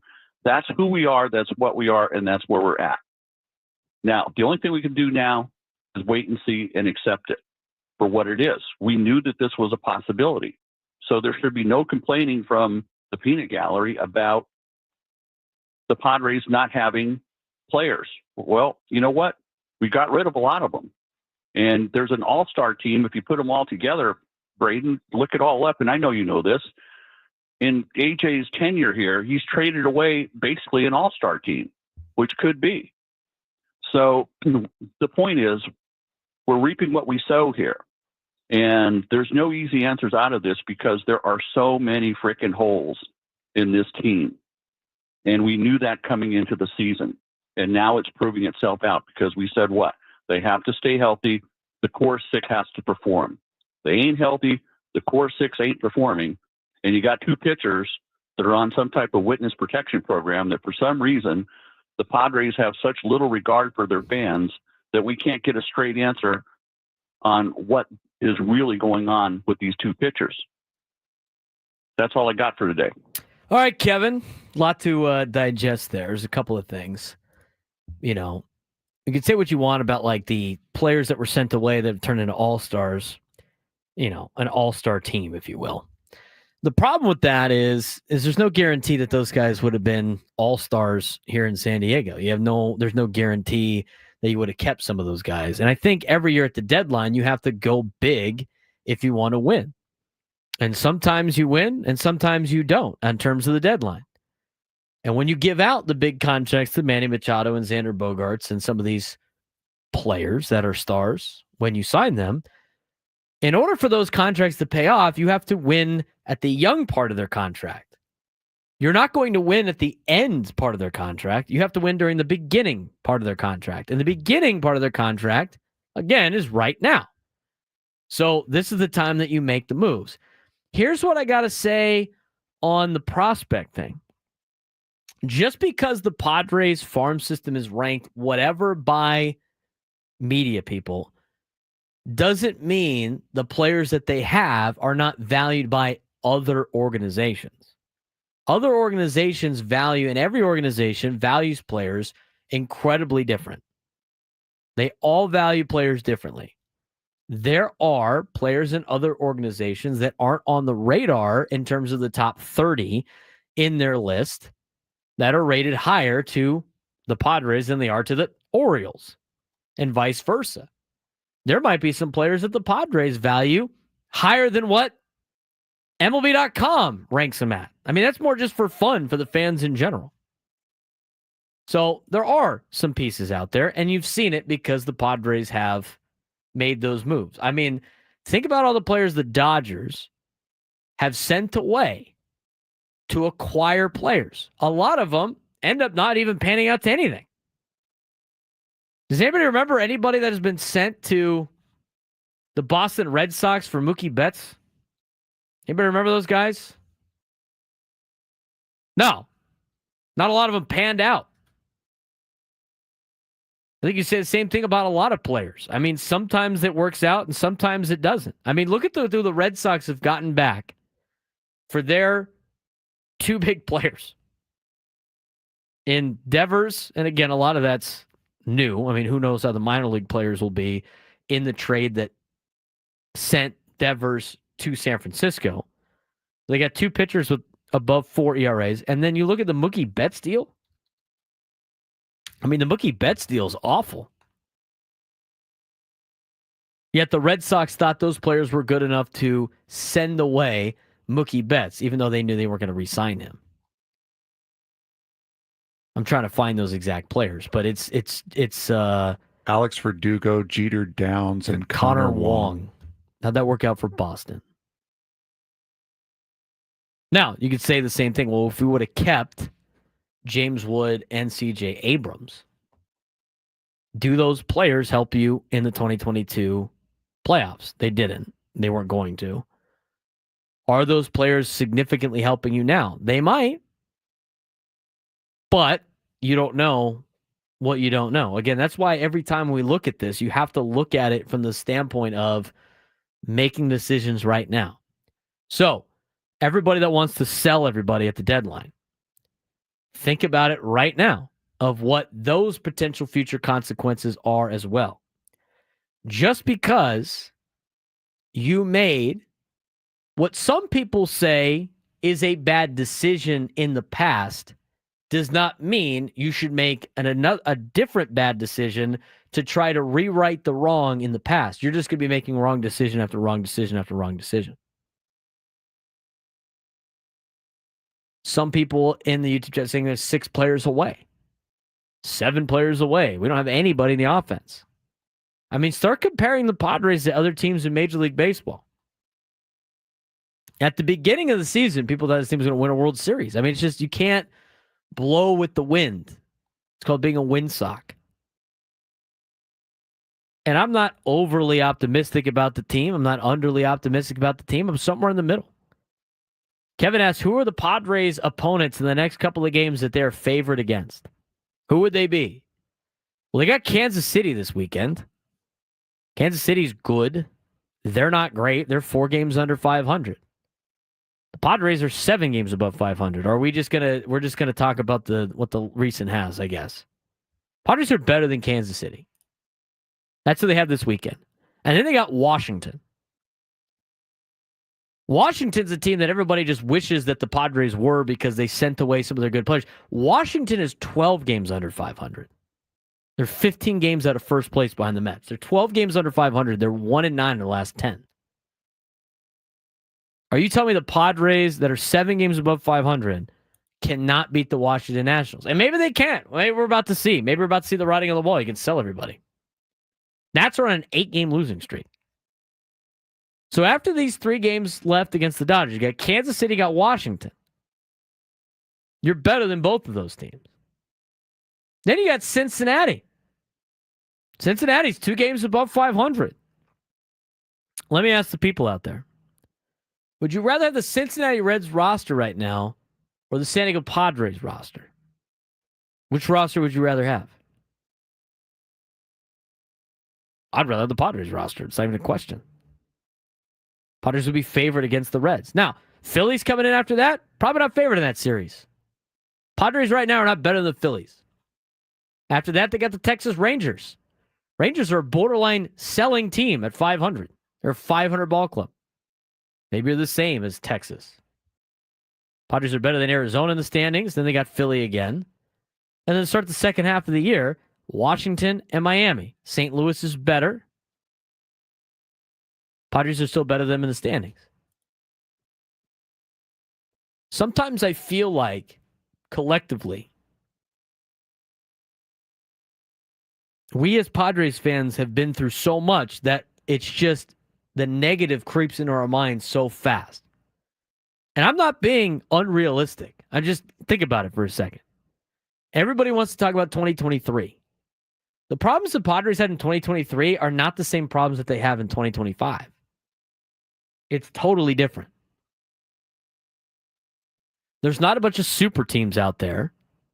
And it's not like, and you've already seen it throughout the season, the Padres are competitive with all the teams that are playoff caliber teams. They're playoff caliber. And aside from last night, the Padres have they haven't been dominated by the Dodgers. Again, 2023 is different than 2025. People had the same thing last year with 2024. Thinking about 2023, you can't think about every season that was the negative season going like, this thing's all going to come crumbling down. It's not the mindset to have. You got to make the playoffs, and when you make the playoffs in Major League Baseball, everybody's got a shot because it's baseball.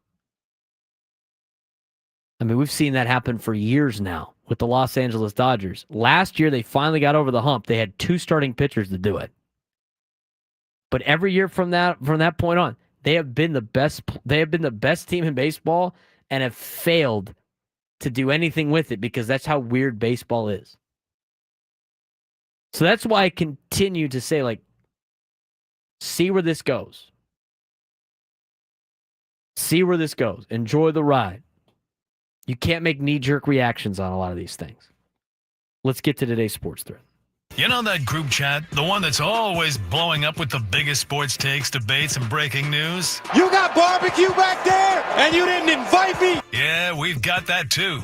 Welcome to the Sports Thread, where we break down the top 5 stories in sports, just like you would with your crew. Oh, no! Disaster! What a bad idea! No filters, no silence, just real talk. All right, here's Frank Marchese. Thought I'd make some people feel better today with the exaggerated mic swing, but here we go. Number 1. History was made yesterday in Omaha, Nebraska, as Arkansas beat Murray State 3-0. The history was made by Razorbacks pitcher Gage Wood, who became just the 3rd pitcher in College World Series history to throw a no-hitter.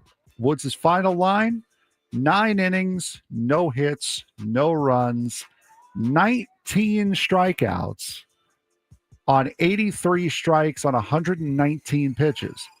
The only thing that kept him from throwing a perfect game was a hit batsman in the 8th inning.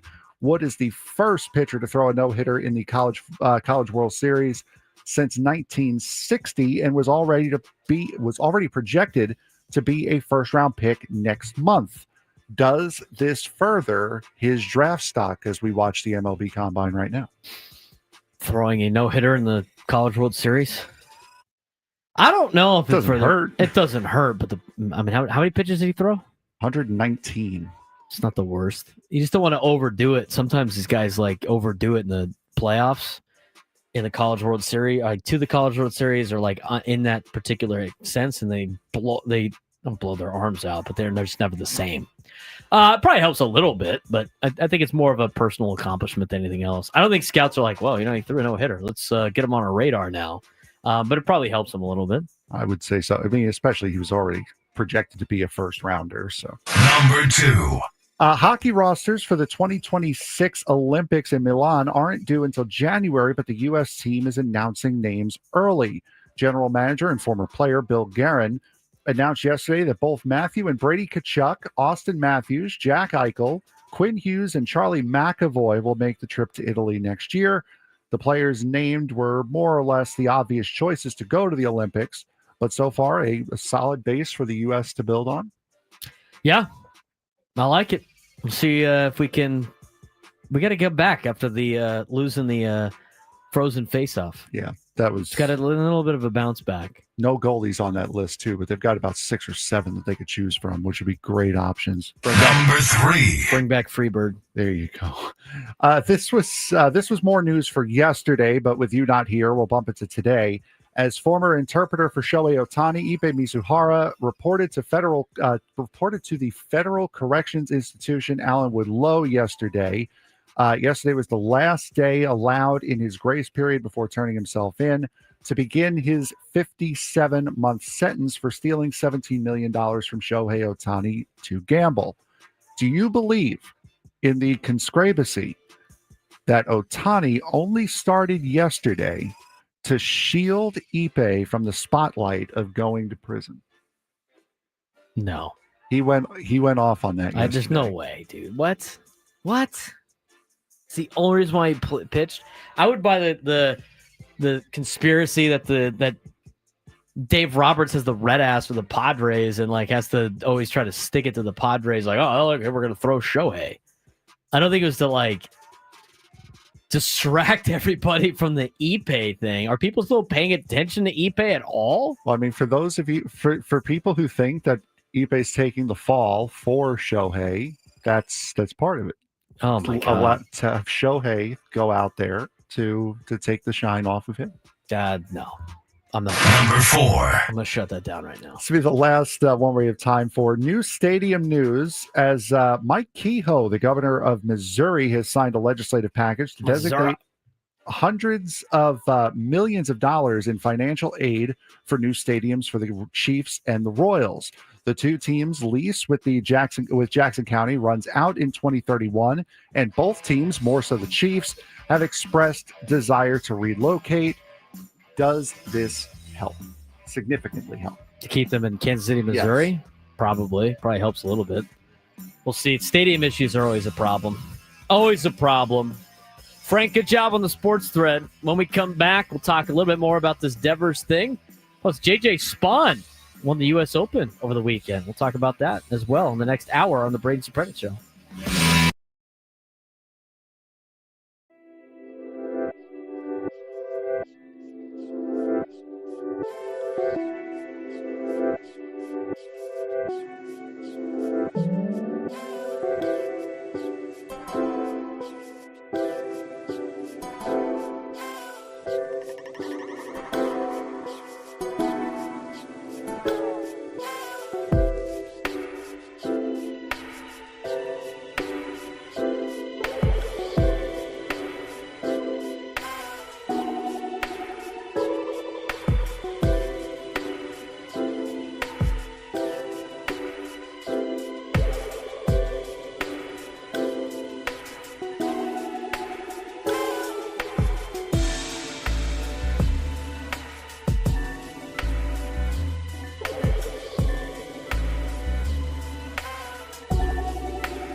Diego, it's time to fire it up. From the beaches to the ballparks, from the Gaslamp to North County, no one knows America's finest city like he does. You can't just punt on a Manny Machado prime use. He's a fourth-generation San Diegan, born and raised in the heart of this community. Passionate, opinionated, and always bringing you the real talk on your teams, your city, and everything in between. Braden totally knows his stuff. He's ready for the next step. That guy is good. Live and local, it's the Braden Surprenant Show. But I think Braden's one of the up-and-coming young stars in the media game in San Diego. Now, here's your host, Braden Surprenant.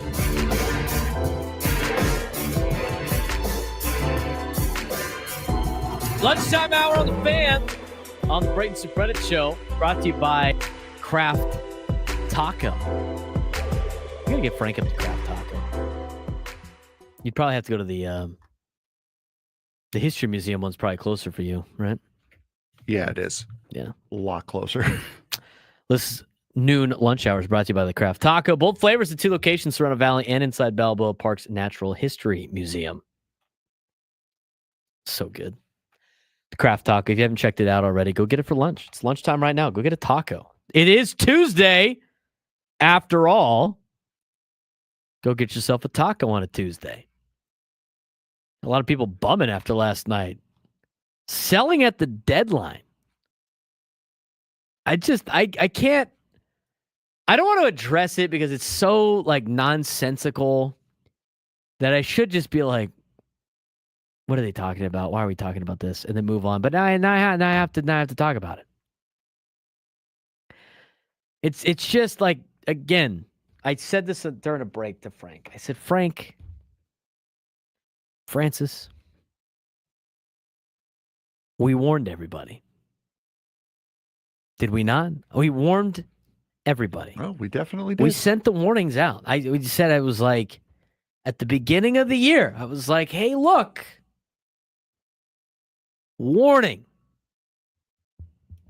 I even said it, if I'm not mistaken, after the Padres jumped out to a 14-3 start to the season. Do you remember this, Frank? They're going to come crashing back to earth. I said they're going to have spurts where they lose like 5, 6, 7 in a row, which they already have. They're going to have bad stretches. It's part of the game.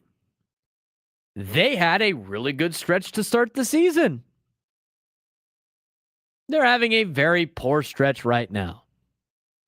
And as I mentioned before, I'm going to keep doing it because people like to change the dates to make it fit their narrative on the data. We just heard that.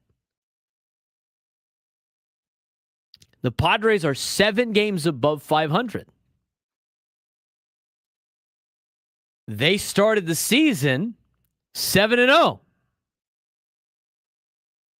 They have played now, based on math, 500 baseball since the first 7 games of the year. There's 162 of these games. They're going to go up, and they're going to go down. They're going to go up, and they're going to go down. It's going to be like this all year. Baseball teams are trying to survive the season, go on a couple of good winning streaks, and get themselves to the playoffs. They don't care where they're at in the playoffs. They need to get there. In fact, the 6th seed has done really well in the postseason. You're just trying to get there. Now, for all the people that want to sell at the trade deadline, which I think would be insane. That would be insane. You have right now a team that's selling out Petco Park, 7 games above 500, still well within the division, even though they've taken a little bit of hit right now. Again, it's going to fluctuate throughout the entire season. You're going to see teams go up. You're going to see teams go down. You want to sell at the deadline. Okay, let's say we do this. Are we going to do one of these hours again? No, let's not do another I'm not saying to do it. Let's not do another sarcasm hour. I did the Xander Bogaerts bit last week. He's starting to finally hit a little bit, which is nice. But let's say you do sell. Okay. So you sell King, and you sell Cease, and you sell Suarez, and you sell Arise. Just say you sell all these guys.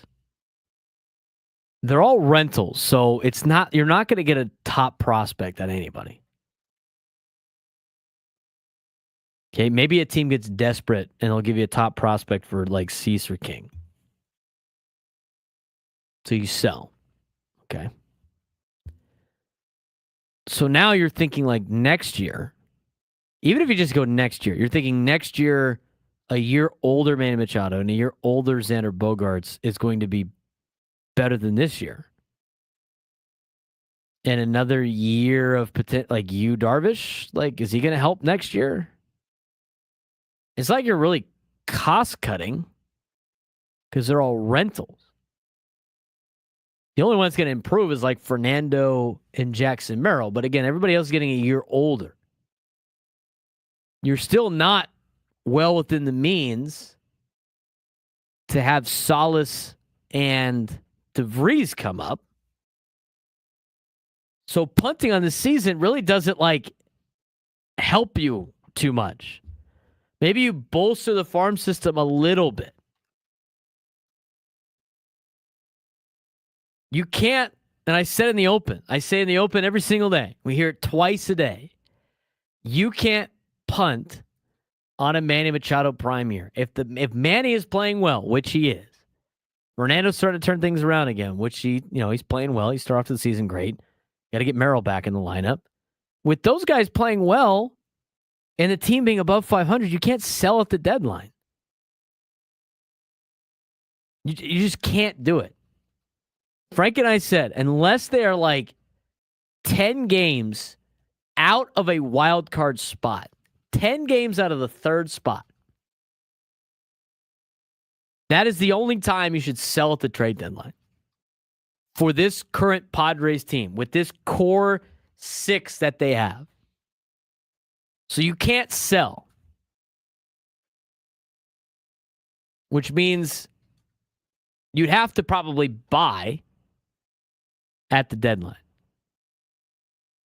Because you can't just sit still either. I mean, that's just ludicrous. You know what the holes are. And maybe you should be getting King back at a certain time, even though there's no timetable. And you should be getting Yu Darvish at some point. But you can't sell at the deadline and think it's going to go great in the next couple of years. And here's my problem with selling ever. If you're a team that's competitive, the only teams that should be selling are teams that are not going to be competitive for the next 5 years. Next 5, next 4, next 3. Like those are the teams that should be selling. And those teams that are in those kind of realms. And you could start pulling them up in the standings. The Colorado Rockies, right? Like the Rockies should be sending everything away that's not tied down to the ship. White Sox should be doing that too. The Angels probably should be doing that. The A's should be doing that. I mean, start looking at some of these teams that are near the bottom of the standings in the American, Marlins, Nationals. All of those teams understand that they're not going to be competitive in the next couple of years. Now, if the Nationals think they're going to be competitive in like 2-3 years, let's just say like 2 years. Anybody that's not under contract or that can't help you within the next 3 years needs to be shipped off. Those are teams that sell. Unless you want to revamp your entire roster. If you have guys under control for a long period of time, it's a little bit different. You have to understand your windows of success. The Padres right now are in their window of success. And every year that you decide not to go after it is just a wasted year. You're just wasting the talent of some of these guys. You know what you're doing? You're pulling an Angels. And just wasting Mike Trout. Wasting Manny Machado. And making that contract make sense. Now is the time to win with those contracts. Not in the future. Panic moves. windsock moves. The reality is not the rotation is toast. That is an emotional decision-making based on some of the things that have just recently happened. The rotation is not toast. Could it be? It's possible. But it's not toast. If, and we're playing a lot of what-if games right now because it's what everybody wants to talk about. If King is done for the year and Darvish is done for the year and you have Kolek and Vasquez and whatever, like the best part of your rotation, yeah, you're not going to have too much success. But I still think it's more beneficial to the Padres to try to piece something together and compete than just quit. And that's one of my problems with baseball is just half the teams quitting and then seeing these all-star teams for the playoffs. Now we're just going to quit. I'd rather watch the team be competitive year in and year out. Because of those players, there's not a lot of them that are going to add too much potential depth. I've said it before. The minor leagues are designed for two guys in your organization to get work. Everybody else is just kind of there. You're not in rebuild mode right now. You can't rebuild with Bogarts on the roster and Machado on the roster and Fernando on the roster on long-term deals. These are not contracts in which you have rebuilding years. If you want to rebuild, then you got to start eating payroll and you got to get rid of all those guys and just keep 2. There's not a 1-year rebuild for the Padres right now. So it doesn't make sense. Look, I'm entertaining the emotional decisions here from fans. But when you start looking at it, and let's realistically look at those potential moves that you would make, you have to understand there's consequences to your actions. As much as Kevin and Chula Vista upset people with the consequences of your actions, there's consequences to doing this too. You have to improve the starting rotation for the Padres. I would say so with kind of injuries that you have in place. But the difference there is the Padres bullpen is built to kind of overcome some of the starting pitching woes, especially with injuries. But just think about there are consequences to potentially selling right now. Let's say you sell this year, right?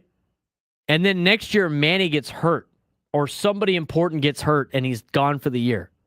Then you got to sell again the next year? Any year you have your star players healthy, which the Padres relatively do. I mean, Merrill's going to be back. The rotation's not 100% healthy, but guess what? None of them are lost for the year yet. It's not like the Arizona Diamondbacks. And the Diamondbacks are still trying to compete. And they have players on expiring contracts. I'm just saying, do not make panic moves. And I just think people just want they just want the doom. They want the Padres to be bad because it is always what they've known. I just don't understand that logic. And I'm just talking about reality here. Go add on the margins. Go try to make your team better. I would rather have my team try to compete every single year than punt, go through 5 years of a rebuild, go after it 1 year, punt, go 5 years of a rebuild. I mean, I just don't want to see that. There's not a lot of options out there in the starting pitching world, which is not a lot of pieces out there that could be starting pitchers. Look at the market. There's not a lot of aces on the market. A lot of the teams that are bad don't have really good players or really good pitchers. The thing with baseball is you got to make the postseason, and when things happen in the postseason, there's not a lot of teams that are just loaded with talent that you should be afraid of. It's still June 17th. There's 7 games above 500. I'm just saying, be a little patient. 833-288-0973, 833-288-0973. When we come back, we'll take more of your phone calls. We'll talk more about this topic and talk about the ramifications of the Rafael Devers trade. We've been teasing that too long. We'll finally address it when we come back in the Braden Surprenant Show on San Diego's number 1 sports station, 97.3 The Fan.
12:20. You're going to need a contestant coming up for our midday sports standoff, as we will have a contestant try to take me down in some sports trivia. If you do so, you'll qualify for a chance to win our grand prize. Celebrate summer with a spa and pool getaway at Resorts World Las Vegas, some of the largest elevated pool complex on the Strip. You'll receive a 2-night stay at Resorts World Las Vegas.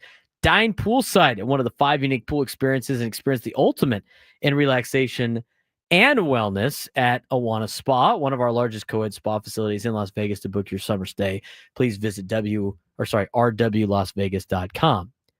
In the 1 o'clock hour, we'll be giving away tickets to the Padres game on June 23rd. First 40,000 fans in attendance will receive a free Fernando Tatis Jr. bat flip bobblehead.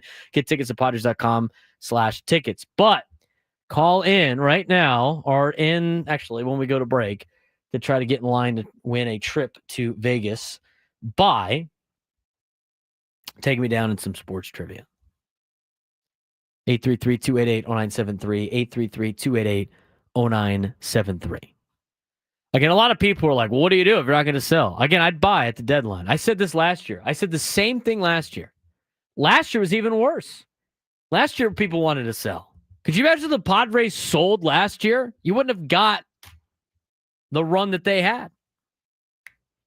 Could have been a little bit deeper in the postseason. Would you rather just punt? No. Padres are in a better spot right now than they were a year ago, and they bought last year. And I think they should be doing it again. Padres need a bat, and they probably could use another arm. Now, starting pitching is not plentiful. In fact, most teams are hurting in the starting pitching category. A lot of teams are hurting in the starting pitching category. There's not really a lights out rotation in Major League Baseball. I'm sure you can go find me a rotation. But the Padres pitching staff overall has been very good all year long. Sometimes they'll go through a little bit of a downturn. We've seen that. Padres are the most shutouts this year. That's being started with guys like Steven Kolick and Randy Vasquez. They're suitable guys to get you to the playoffs. When you get to the playoffs, you need a pitcher. Sorry, when you get to the playoffs, you only need like 3 starting pitchers. In fact, the Dodgers did it with 2 last year and an elite bullpen. Padres got a really good bullpen. Padres have bullpen pieces in the minor leagues. That's probably the only benefit they do have in the minor leagues right now. It's bullpen pitching. So you can win with that. Again, you're trying to just get in. That's the whole job. And I think that a lot of people's expectations might have changed because of the 7-0 start that they had and the 14-3 start that they had to the season. Just got to get in the playoffs. You need a bat. It could be a left fielder or a DH. We talked about that for the last 2 weeks. A Cedric Mullins, a Ryan O'Hearn. They're both lefties, though. Do you need a right-handed hitter? Maybe go find a right-handed hitter. Ramon Laureano. There is affordable bats that just 1, maybe 2, could drastically change things in your lineup. From the pitching side, you can't start making decisions without understanding where Michael King is. It kind of puts you behind the 8 ball. If Michael King is out for the year, then yeah, you got to go try to find more starting pitching. But he's not. They don't know yet. So you have to be patient on that with some of the injuries. The rotation needs to get healthy. The rotation still can get healthy. It's not like other rotations that have players out for the year. So you might be able to get an arm here or there. But there's not ace arms available on the market. And that's what I said. People don't listen to what I have to say. They just don't listen. They think about what they want to think about, and they don't listen to what I'm saying. There's not an ace out there. But you can go get pitchers that could eat innings for you. You could go get Nick Martinez back. I don't mind Nick Martinez. Probably not going to cost you a lot. By the time you get him, it'll probably cost you around $10 million. Maybe a little bit less than that. He's a rental that the Reds have. The Reds are probably not competing for a playoff spot by the time the trade deadline rolls around. You can get him. Cardinals were thinking about trading away Miles Michaelis if they potentially go through a little bit of a downturn. Again, he's not a sexy pickup, but he's another arm. Zach Eflin might be available. He is an unrestricted free agent at the end of the year. He might be available. These are not names that you just go like, oh my God, we got this guy. But I tell you what, at each innings, it helps solidify your rotation. You only need 3 starters in the postseason. You're just not getting Scooble at the deadline, as Go Aztec said on Twitch. 100%. I think the same thing is for a bat. You're not getting a Juan Soto deal. You're adding on the fringes. Okay, you're probably adding a rental here or there.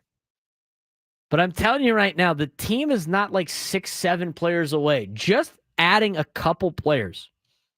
Even if you just add 1 bat and 1 pitcher, it drastically changes how you construct the lineup and moves guys into more of their roles that they're designed to do. It's not a huge fix that the Padres team needs. Again, they're 7 games above 500. You can doom and gloom all you want and say sell at the deadline, which I think is utterly ridiculous.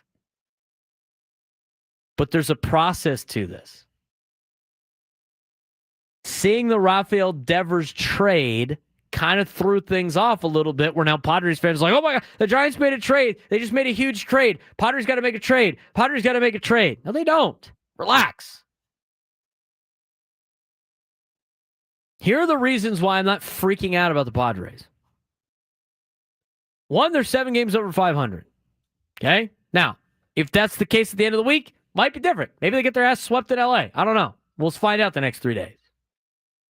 But they're currently 7 games above 500. They are now 4 games out of first place, which seems like a lot, but it's not that bad in the grand scheme of things. Again, that can change to 8 games by the end of the week. But as of right now, it's not. And I'm thinking about the present. I'm not going to think about all the what ifs in the future that could potentially go wrong.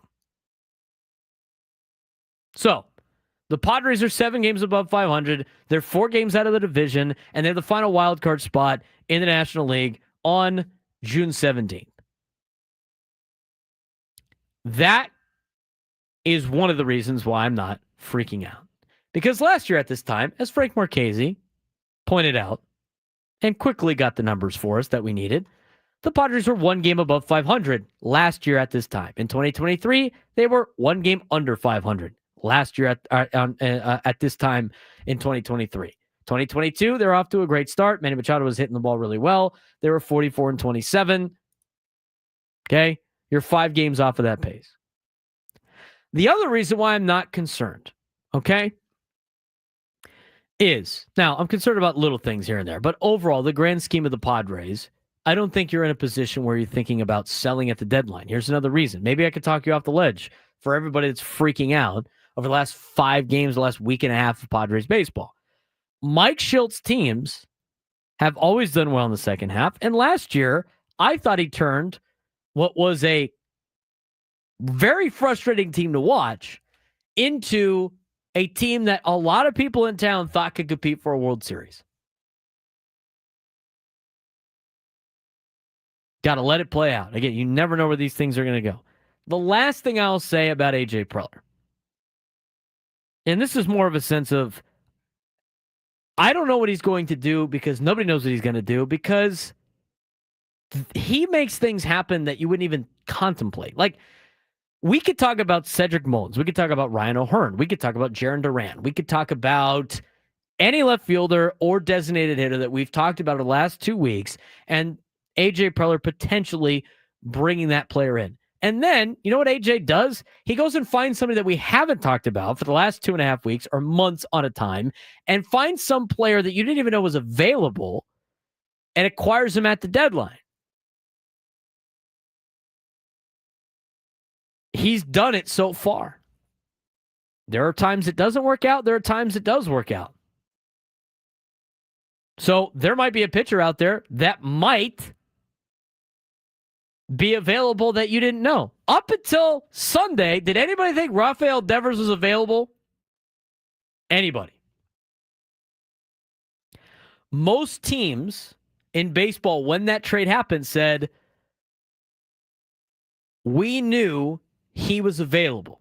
The Red Sox weren't actively calling teams about Rafael Devers, but as some executives said, when talking to the Red Sox, they knew that if you brought up Rafael Devers' name, they weren't opposed to trading him. Did anybody out there know that that was the case? No. We don't really know. You get some of the stuff. You get some of the rumors out there. A lot of it's to throw off the scent. Nobody had any idea that Rafael Devers was available until the trade happened, and everybody freaked out going, I can't believe this just happened. I was like, what? They must have been tired of his crap, and they were. So, A.J. Preller has done a lot of additions at the deadline. Some work, some don't. They know where the problems are at. They're making phone calls, and Preller doesn't pull the trigger unless it's a deal that he likes.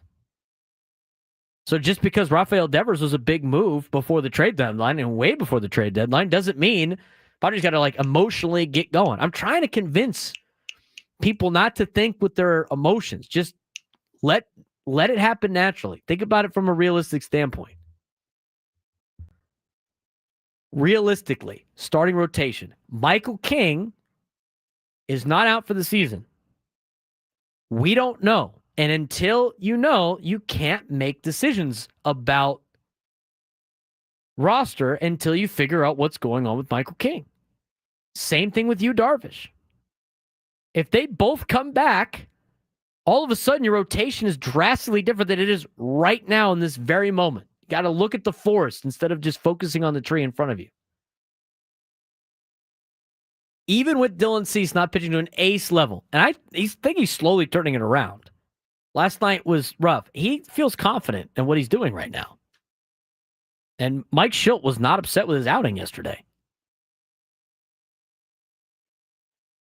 But if you have Dylan Cease, again, good pitcher, not an ace, good, and you have Michael King and Yu Darvish, it's a solid rotation with Pivetta. I all forgot about Pivetta.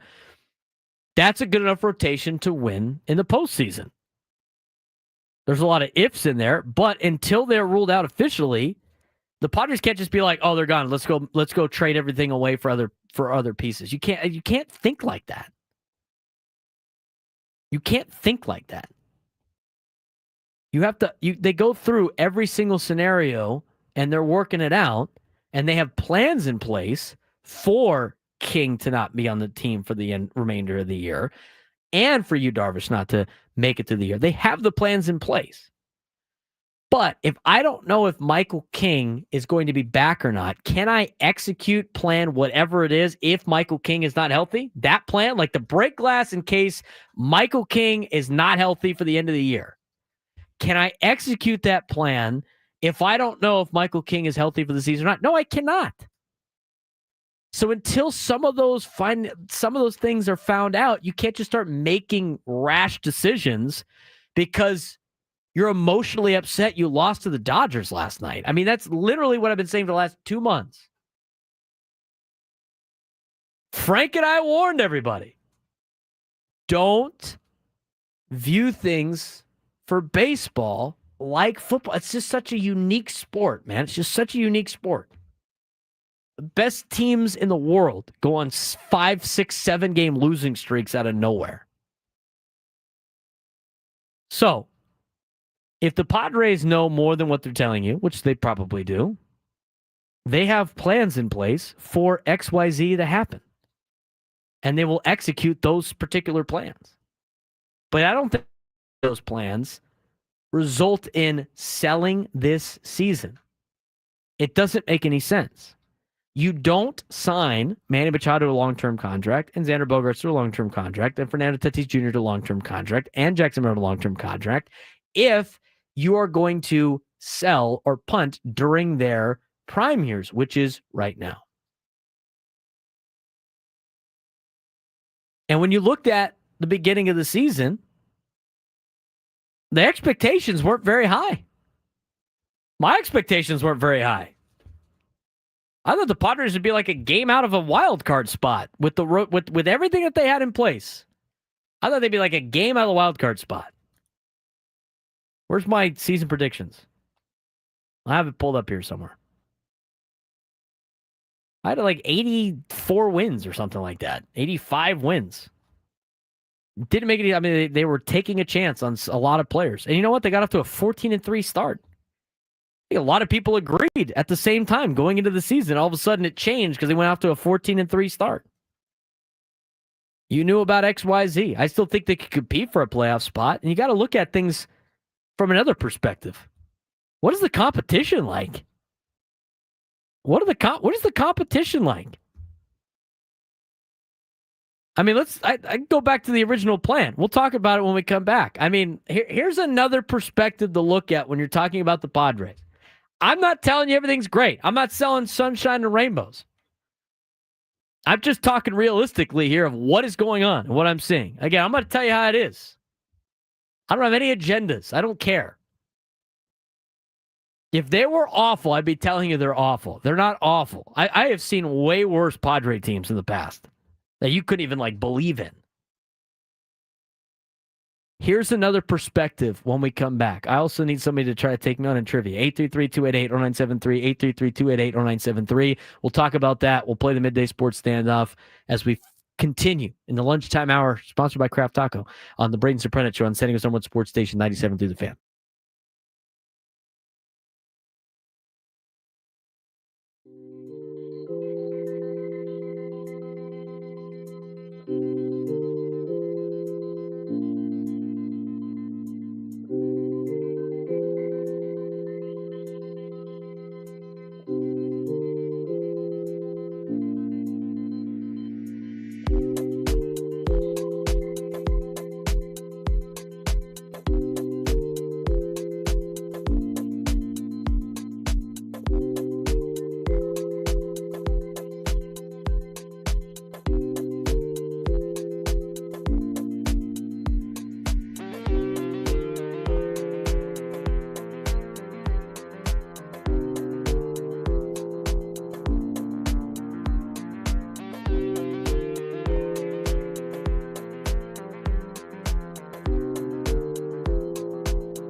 Don't have too much time before we got to get to the game, but I know some people want to weigh in on the San Diego Padres. 833-288-0973, 833-288-0973.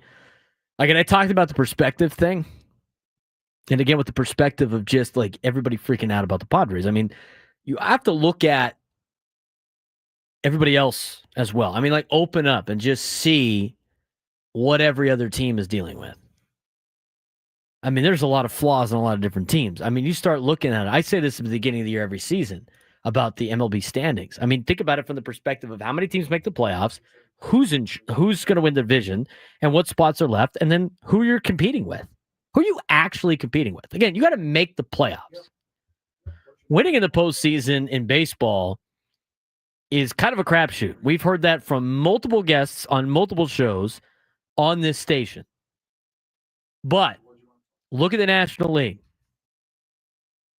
One of the Mets or the Phillies is going to win the division. The other one's going to be in the playoffs. Let's just talk about division winners. So let's say the Mets win the division. They're in the playoffs. Cubs are going to win the National League Central. And the Dodgers are probably going to win the National League West. Those are 3 teams off the board. You have 3 spots left. One of them's going to the Phillies. One of them, and then you got 2 left, right? So I don't think the Brewers are a foregone conclusion to win and make the postseason. I don't think the Giants are. We've seen the Diamondbacks and the pitching that they have, even though the Padres lost 2 out of 3 over the weekend. Just because they lost 2 out of 3 this weekend doesn't mean they're worse than the Diamondbacks on the season. You still got to play all the games. But look at who's making the playoffs. I mean, the Braves are 8 games under 500. You already won the season series against them. The Nationals are 12 games under, and the Marlins are the Marlins. You're not competing with any of those teams for a playoff spot. You look at the Central. You got the Pirates, who can't even win when Paul Skeens is on the mound. And then you got Cincinnati and St. Louis and Milwaukee. Padres did well against Milwaukee. Took 2 out of 3. Probably could have swept that weekend. They haven't played St. Louis yet, but St. Louis has been a team that hasn't really been competing too much. They've lost 7 of the last 10. The Reds have caught fire a little bit, but the Reds, their highest paid player on their team is Nick Martinez. You're competing with the Brewers, the Cardinals, and the Reds. You're competing with the Giants and the Diamondbacks. You're better than most of those teams without having to make any additions at the trade deadline. Are they going to go out there and go find all these pieces? I mean, think about it. Why would you sell when you're competing against the Brewers, the Cardinals, the Reds, the Giants, and the Diamondbacks? Out of all those teams, 2 of them are still going to make the playoffs. Perspective. Let's get to John in Carlsbad. John, you're on the Braden Surprenant Show. What's going on? Braden, how you doing today, man? I'm doing well. How about yourself? Well, I mean, with all the Padre talk going on right now, I think we as San Diegans are spoiled, and they want us, in my opinion, try to sit there and try to compete with the Dodgers when the reality is we're closing that gap. But from a financial perspective, we can't go out and pull the trigger on all these free agents that the Dodgers can.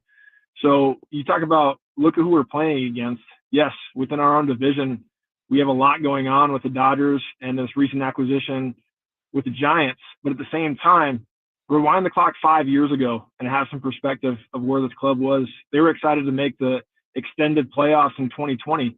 It was a big deal because of the series that we won there. I understand the expectations are high, and I'm not settling by any means, but at the same time, it's a long season. I think we just need to sit back and relax and watch the show. I agree, John. I agree. I appreciate the phone call, man. I've been saying that too. I mean, you got to understand who you're competing with. You're not trying to outdo the Dodgers at the end of the year. You're trying to get them in a best-of-5 series or in a best-of-7 series. That was the goal at the beginning of the season. That shouldn't have changed because you won your first 7 games of the year. Right now, you're still competing for a division. And who knows, you might still be able to compete for a division title at the end of the year. But the reality of the situation is you're trying to make the playoffs.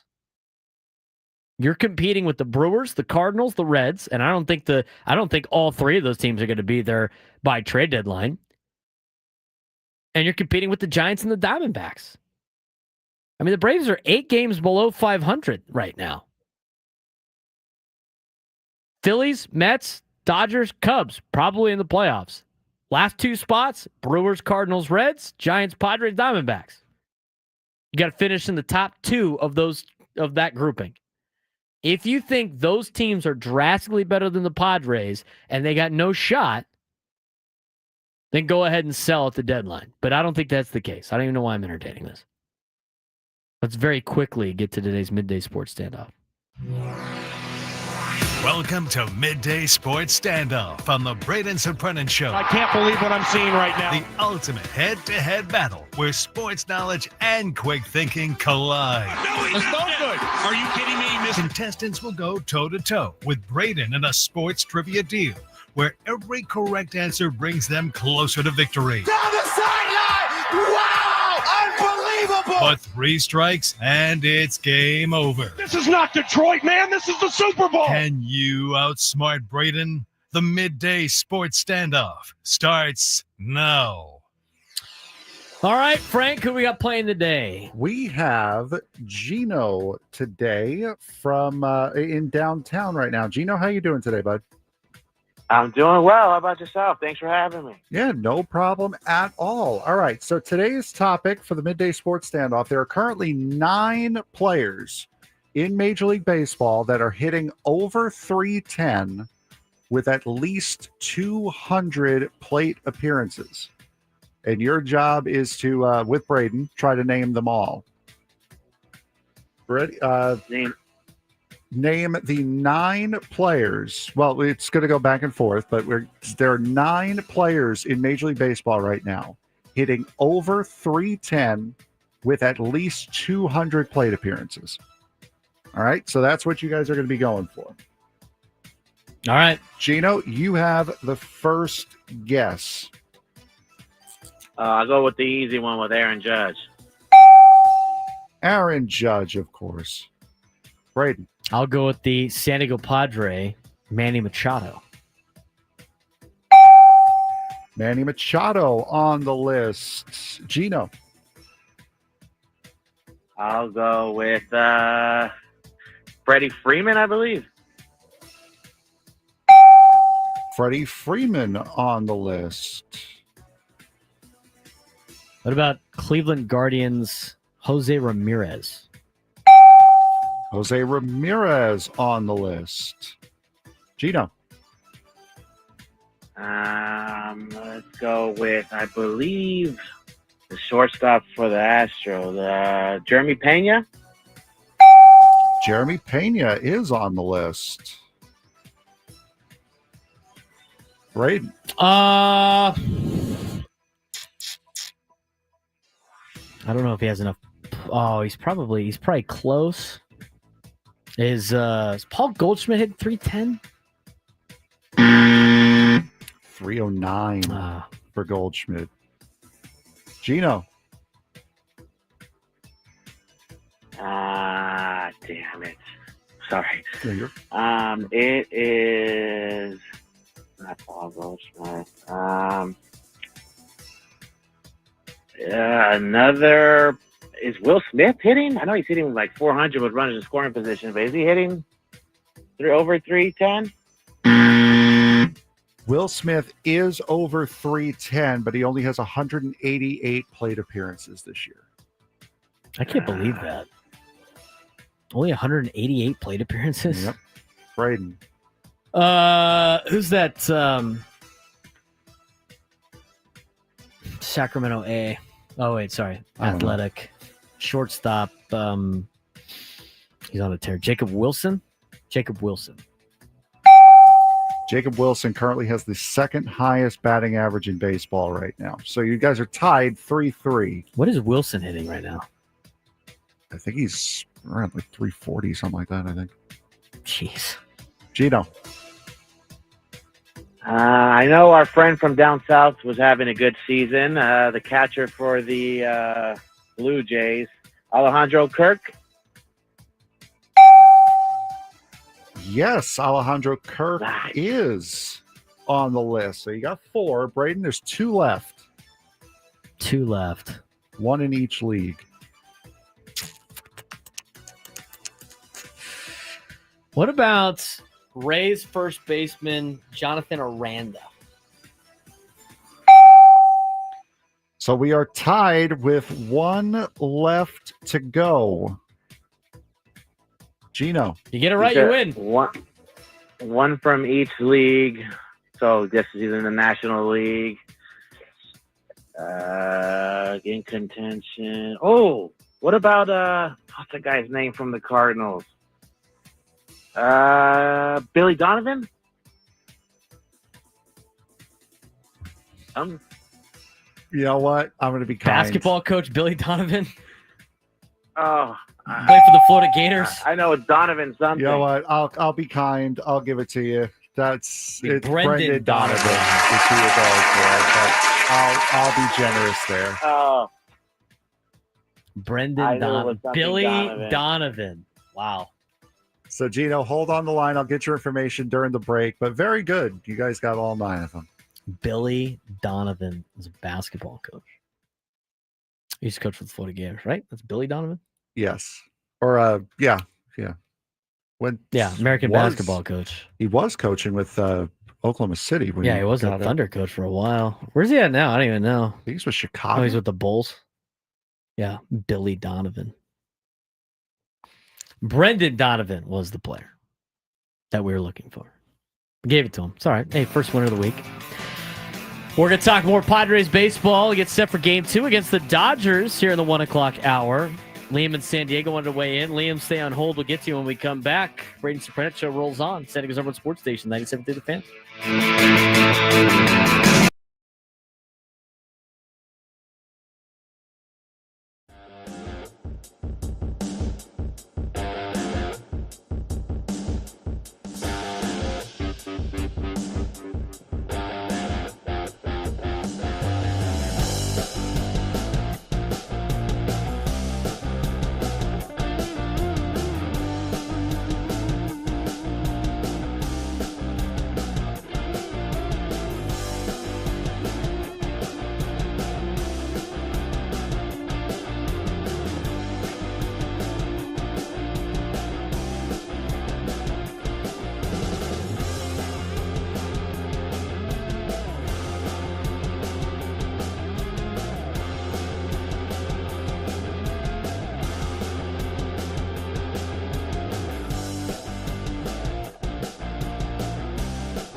Final hour of the Braden Surprenant Show. In this hour, we will be giving away tickets to the Padres and Nationals game on June 23rd. First 40,000 fans in attendance will receive a free Fernando Tatis Jr. bat flip bobblehead. Get tickets at Padres.com/tickets.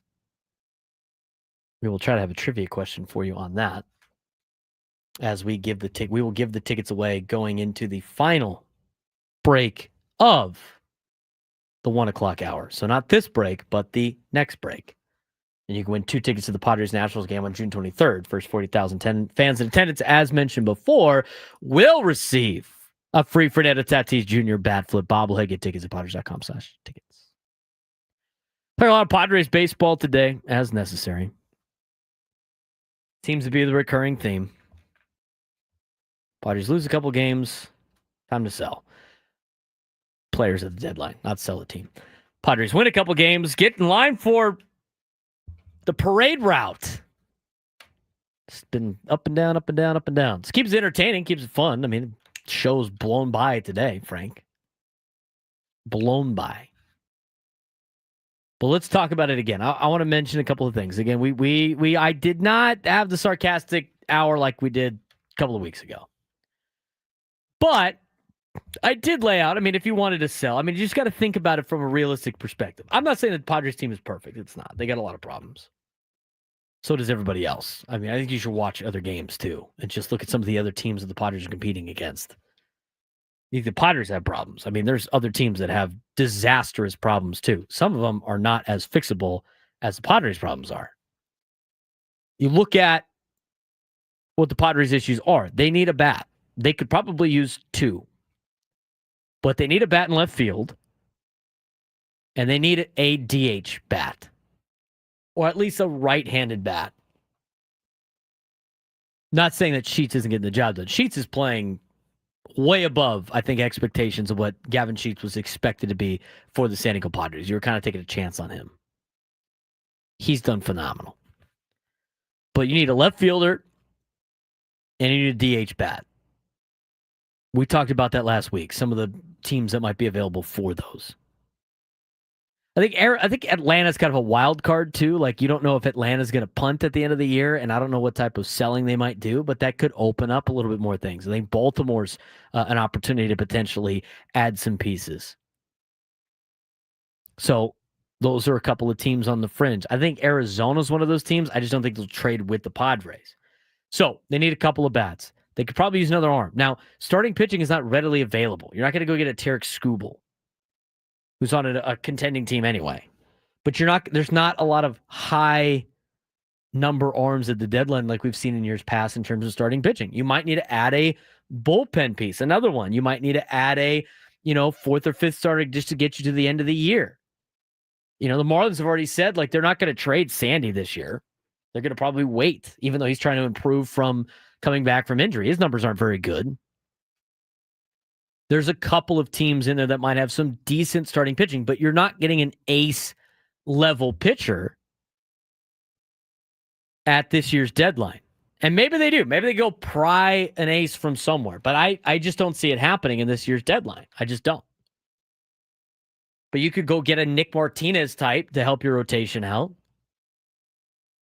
And I think it all depends on like what the status is of a Yu Darvish and a Michael King. And I said that before. We as fans don't know. The Padres probably know a lot more than we do. But the Padres have plans in place for when they find out that Michael King's not making it to the end of the year. I'm not saying he is. But if they doesn't, the Padres have a plan for that. The Padres have a plan for if Yu Darvish can't come back at any point during the season. They have plans in place of what they're going to do to address the areas of need. And they know what the areas of need are. That doesn't matter. It doesn't mean that they, with everything that's being played out with the Devers trade and everything, just because they know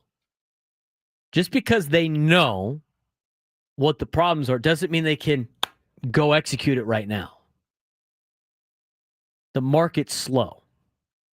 So there's got to be some time mixed in, right? So like you have to, they have to wait for the right deal. The last thing I will say, and I mentioned it at the end of last segment, and I do want to get to your phone calls, 833-288-0973, 833-288-0973, is the understand the perspective of who you're actually competing against. You're trying to get to the postseason. You need to get to the postseason. Because once you get to the postseason in baseball, anything can happen. If you wanted to have a postseason that crowned the best team, you would play best of 72 game series or whatever the heck Sarah said last year or 2 years ago, whatever it is. But you don't have that. You got to win a best of 5 against LA. You could beat the Dodgers in 5 games. You competed with them last year. You did it in 2022. This Dodgers team, even though they're up 3-1 on the Padres in the season series so far, is not a team that is that drastically better than yours, especially not right now. Top of the order is better. I think overall their batting order is better. Their pitching staff is so beat up right now that you can compete with the Los Angeles Dodgers, especially in a 5-game series. If you win in a 7-game series, who's to say? But they're a very beatable team. You should have beat them in the first time you played them this year. And then things got out of hand in the Wednesday game of last week. Last night was the first time that they beat you from the all the way through. They were a better team last night.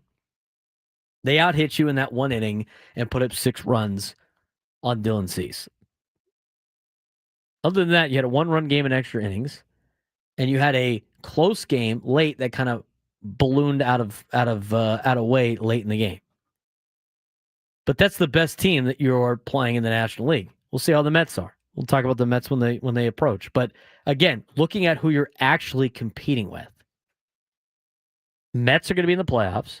Cubs are going to be in the playoffs. Dodgers are going to be in the playoffs, assuming there's no catastrophic downfall. Despite that, Phillies are 2 games behind the Mets. I think the Phillies are going to make the playoffs anyway. So those are 3 division winners and a wild card, which leaves you with these teams competing for 2 spots. I don't think it's Atlanta. I don't think it's Washington. I don't think it's Miami. Take them off the list. I don't think it's the Pirates. Take them off the list. Take the Rockies off the list. That leaves you with the Brewers, the Cardinals, the Reds, the Giants, the Diamondbacks, and the Padres. That's 6 teams. You have 6 teams battling for 2 spots. And I'm not convinced the Cardinals and the Reds are teams that are going to be competing by the time the trade deadline rolls around. I'm not convinced of that. Maybe they will be. Padres still get to play the Cardinals and the Reds the full amount of times. And they've already taken 2 out of 3 from Milwaukee in Milwaukee. I know the Giants have traded for Rafael Devers. I don't necessarily think that is the big move that puts them over the top. They got their own problems of where they're going to play him and where they're going to play Wilmer Flores. I mean, they are shoving a square peg in a round hole, potentially. So I don't think that's the case. Again, you're trying to make the playoffs. Most Major League Baseball teams are trying to survive the season and make the playoffs. So from that perspective, as the team is assembled, record-wise, you're already better than a lot of those teams. And head-to-head, I mean, the Padres, they probably should have beat the Diamondbacks 2 out of 3 over the weekend. I'm not going to believe as the Diamondbacks are better as is. They're not. Can they beat the Padres? Yeah, you can beat anybody in Major League Baseball. There's not one team in Major League Baseball the Padres can't beat. Not one. Arizona Diamondbacks took 2 out of 3 over the weekend. Padres blew a 4-run lead in that game. That was probably their worst loss of the year. You're going to have 5 of those every single year. And tell me they're not better than the Diamondbacks. They are. They're better than the Diamondbacks. They're probably better than the Giants, too. Overall record has showed that in games against the Giants. They're 4-2 against San Francisco this year. I don't care if they have Devers or not. 833-288-0973, 833-288-0973. Let's get out to Liam in San Diego. Liam, you're on the Braden Surprenant Show. What's going on, man? Hey, what's going on? Happy Tuesday. Happy Tuesday. What do you got for me? Yeah, so you've kind of been touching on it with, just the perspective of the league and all that. But my attention keeps getting drawn to the Braves as a potential trade candidate. So I just wanted to get your thoughts on that, see if there's anybody in their lineup that jumps out at you, and talking about Preller, pulling rabbits out of a hat every year in terms of, unexpected trades. Just curious to get your thoughts on that. And it's interesting with the Atlanta Braves. I still think, and I appreciate the phone call, Liam, I still think they probably think that they can compete in terms of like players that you might be able to get.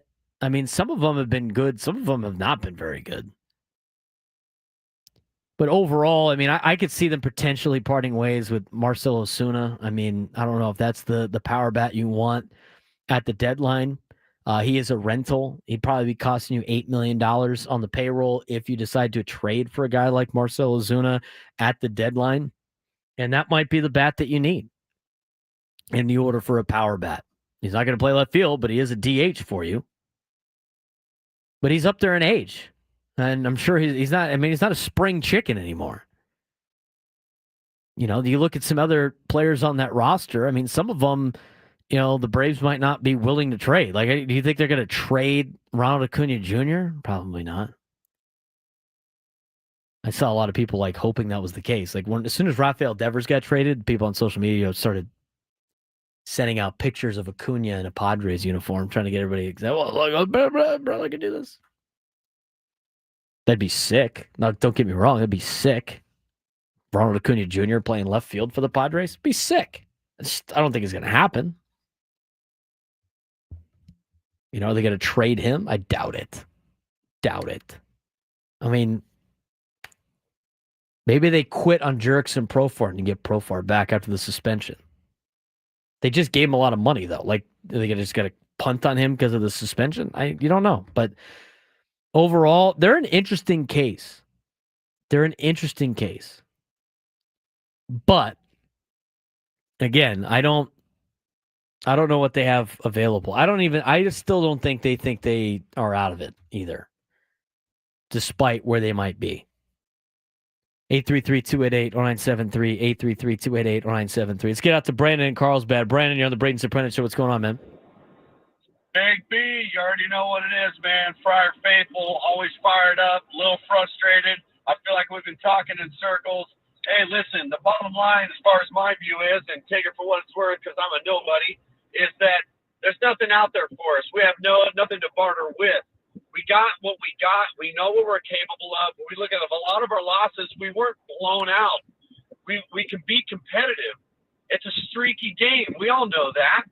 And if you look at this past couple weeks, it's been tough, but we hung in there.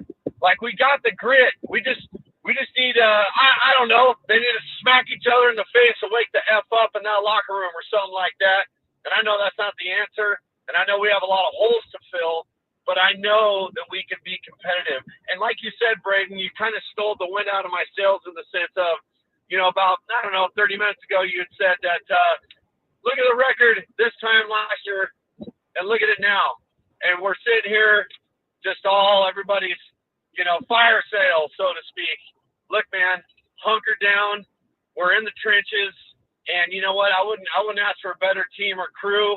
And you never know what Preller's going to throw at us. But we know we can compete. When our bats wake up, we don't even care about pitching. And we need them to wake up. So a lot of variables there. Feel like I gave the same phone call a couple of days ago. Either way, Braden, thanks for taking my call. God bless. Appreciate it, Brandon. Yep. He did, because that's what happened last week. The Padres lost to the Dodgers on Wednesday, and then all of a sudden people freaked out. And hey, Frank, I look at the Padres, and maybe it's like, I feel like Padres fans are in this echo chamber sometimes when it comes to being overly pessimistic about the future of Padres baseball because they've been burned so many times. From an outside perspective looking in, I mean, you have the problems with the Mets as well. I feel like everybody needs to take a deep breath right now, Frank. Oh, absolutely, 100%. But there's going to be a little bit of an exhale here as Kirk Kenney from 13 minutes ago breaking that San Diego State has hired a new head coach. It will be Arizona pitching coach Kevin Vance will be the new head coach for the San Diego State Aztecs baseball team. How about that? Okay. Kevin Vance is the new Aztecs baseball coach. We'll see what Kevin Vance can put together for San Diego State baseball in college. I'm not overly optimistic. I'm just viewing it from a standpoint of I'm in the middle. It's just going to sound optimistic when you want to think about it negatively. I'm telling you, there's a lot of problems that the Padres have. And it's not foolish to say they have problems, but it's not as bad as you think. It's never as good as you think. It's never as bad as you think. So you can't go super up and down the highs and lows like it's an NFL team. That's not the case. 833-288-0973, 833-288-0973. We'll get back to your phone calls. We'll also be giving away tickets to Padres and Nationals. Not this break, but the next one on a trivia question about the Nats later on in the show, as we'll continue our conversation about the Padres, get you ready for Game 2 of the series against the Dodgers. Coming up on the Braden Surprenant Show on San Antonio Sports Station 97 through the Fan.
Braden Surprenant Show rolls on. San Diego's #1 sports station, 97.3 The Fan. Padres get set for Game 2 against the Dodgers tonight. Randy Vasquez on the hill for the Pods, 3-4 with a 3.57 ERA. Dodgers took 2 out of 3 from the Padres last week in San Diego. They have announced Roki Sasaki's been shut down. There's no timetable for his return. Clayton Kershaw and Justin Roblewski are options in a couple of TBA dates coming up. And the Padres TBA date is Ryan Bergert's spot in the rotation coming up later on this week. Padres will try to weather the storm here after losing Game 1. They'll have a chance to potentially win the series. They got to win 3 straight. Can also split the series. Anything at this point would be good than losing 3 out of 4 in LA after what they did over the weekend against Arizona. Talking a lot about today, like trying to talk people off the ledge a little bit when it comes to the Padres. I'm in the middle. It's never as good as you think. It's never as bad as you think. Right now, it might seem bad, but it's not as bad as you think. There are some problems, though, for the Padres. Left field is a problem. Catching situation offensively is a problem. Depth in terms of a bench bat coming off the bench late in the game is a problem. Bullpen, not really a problem. Starting pitching could be a problem if you cannot get fully healthy in the second half of the season. They have their issues, just like a lot of other teams in Major League Baseball. And there's not much more that needs to be said aside from, yes, they do have to play for. They do have to play better. Sorry. Yes, they do have to play better. There's a lot of teams like that. So, yes, they do have to play better, but at the same time, there's not much more you can say about that. You also cannot just drastically change your team every single year. I think Padres fans may be spoiled on the sense of, like, Preller did that a lot where he redid the roster at a deadline, but now with the long-term contracts, you can't do that anymore. You're locked into these guys. And so now it's not a complete cycle change for your team. Only a couple here and there. 833-288-0973, 833-288-0973. Want to join the show today? Let's get out to Chad and Santee. Chad, you're on the Braden Surprenant Show. What's going on, man? Hey, Braden. I was actually calling in hoping to play for the tickets, but I'm down to comment, and if you want to throw me back on hold. All right. Well, we'll put you on hold then. I don't know how many of those are maybe ticket calls then. I guess we'll find out. They'd all been on hold for a while, and we've said over the last hour that it was going to be this break upcoming that we were going to do it. So sometimes they try to get in early, I guess. And that gets you nowhere because it's a certain caller. That's right.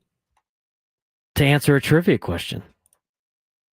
We're going to do a trivia question, though. I got a good one to win those tickets. All right. So 833-288-0973, 833-288-0973 if you want to join the show. Padres set for Game 2 tonight. Again, Padres need to try to weather the storm today. We'll see what Vasquez has. Vasquez, he's not like a dominant pitcher, but he's a very serviceable number 5 in your rotation. Right now, he's not the 5 because you got other players that need to be the 5, but he's done a pretty good job this year. He's 3-4 with a 3.57 ERA. I said it last week when Randy Vasquez went against the Dodgers. I didn't like the matchup, but he actually did pretty well. And the question last week was, and we'll see what Mike Schilt does tonight, if, in fact, it goes to that point. But Randy Vasquez, remember, was pulled at 70 pitches, 70-something pitches, before he faced the Dodgers lineup for a third time against Shohei Ohtani with 2 outs in the inning. They decided to pull him. Bullpen kind of gave it up. And everybody was like, well, why didn't you leave Vasquez in? I thought the situation at hand was necessary. And the question was, well, if Vasquez can never get through the lineup 3 times, you can't extend him to a contract extension as part of our roundtable conversation. I don't think that's the case. I think last week that was kind of the situation. Also, the fact that Shohei Ohtani was coming up next, I think is a major factor, especially with Adrian Morejon doing a good job of facing Shohei Ohtani out of the bullpen for the Padres. I'm curious to see how far they let Vasquez go if he continues to pitch to contact like he did for the Padres against the Dodgers last week, if they will let him face the order for a third time. If he's as effective, right? 70 pitches in the fourth inning. Or I think the fifth inning. I think it was 4 2/3 or whatever it was. If he's that efficient, let's see if Mike Shildt lets him pitch, or if he is going to be only a 2-time through the order guy. It'll be very interesting to see. As mentioned before, Adam Paul put in the chat again, Kevin Vance is the new San Diego State baseball coach. Congratulations to Kevin Vance. Aztecs got their new baseball coach. He comes as the pitching coach from Arizona. Played at Torrey Pines High School. Played collegiately at UConn. So a San Diego guy coming back to San Diego. I think that's great when it comes to local schools in recruiting, especially schools that can't rely on just outspending everybody in NIL money. The schools here and the programs here in San Diego that have San Diego coaches that are born and raised in San Diego, they are really good programs usually at the college level. Nobody knows how to sell San Diego more than San Diegans do in order to recruit San Diego State, USD, UCSD, Point Loma Nazarene, and all that. So good for Kevin Vance. Right now, clearing the lines. If you are the first one to call in and answer the trivia question, you will win 2 tickets to the Padres Nationals game on June 23rd. First 40,000 fans in attendance will receive a free Fernando Tatis Jr. bat flip bobblehead. Get tickets at Padres.com/tickets. First one to call in and answer this trivia question. Since it's against the Nationals, it's going to be a Washington Nationals trivia question. The Washington Nationals moved to Washington from Montreal in 2005. Their first draft pick as the Nationals was in 2005. That player made his MLB debut that season and became one of the team's best players and face of the franchise, playing his entire career with the Nationals. What player was the first ever draft pick by the current Washington Nationals back in 2005, who played his entire career for Washington and became one of the team's best players and faces of the franchise? If you call in and you are the first one to call in and answer that trivia question correctly, you will win tickets to the Padres Nationals game on June 23rd. First 40,000 fans in attendance will receive a free Fernando Tatis Jr. bobblehead, or Fernando Tatis Jr. bat flip bobblehead. Get tickets at Padres.com/tickets. We're going to go to break. When we come back, we're going to go back to the interview we had with Bob Kendrick, a very important one about the Negro Leagues Museum and the game coming up on June 19th. That is the East-West Classic. That's with Bob Kendrick coming up next on the Braden Surprenant Show on San Diego's number one sports station, 97 through the Fan.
Coming up on Wednesday's show, halfway through the Padres-Dodgers series. Of course, we're going to emotionally talk about that.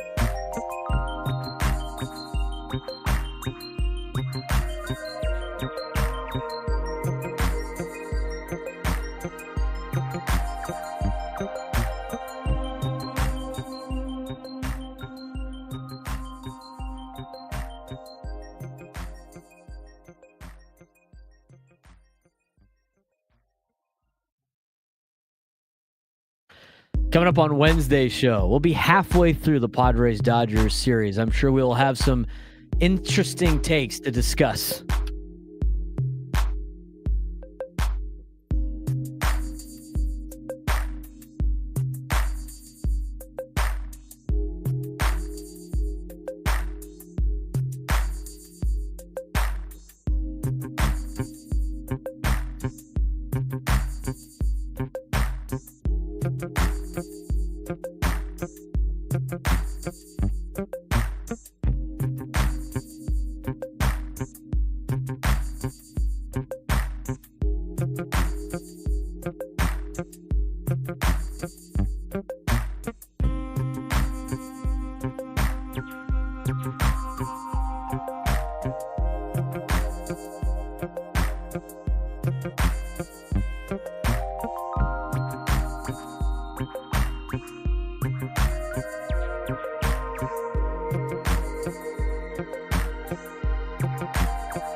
Congratulations to Javi, who won the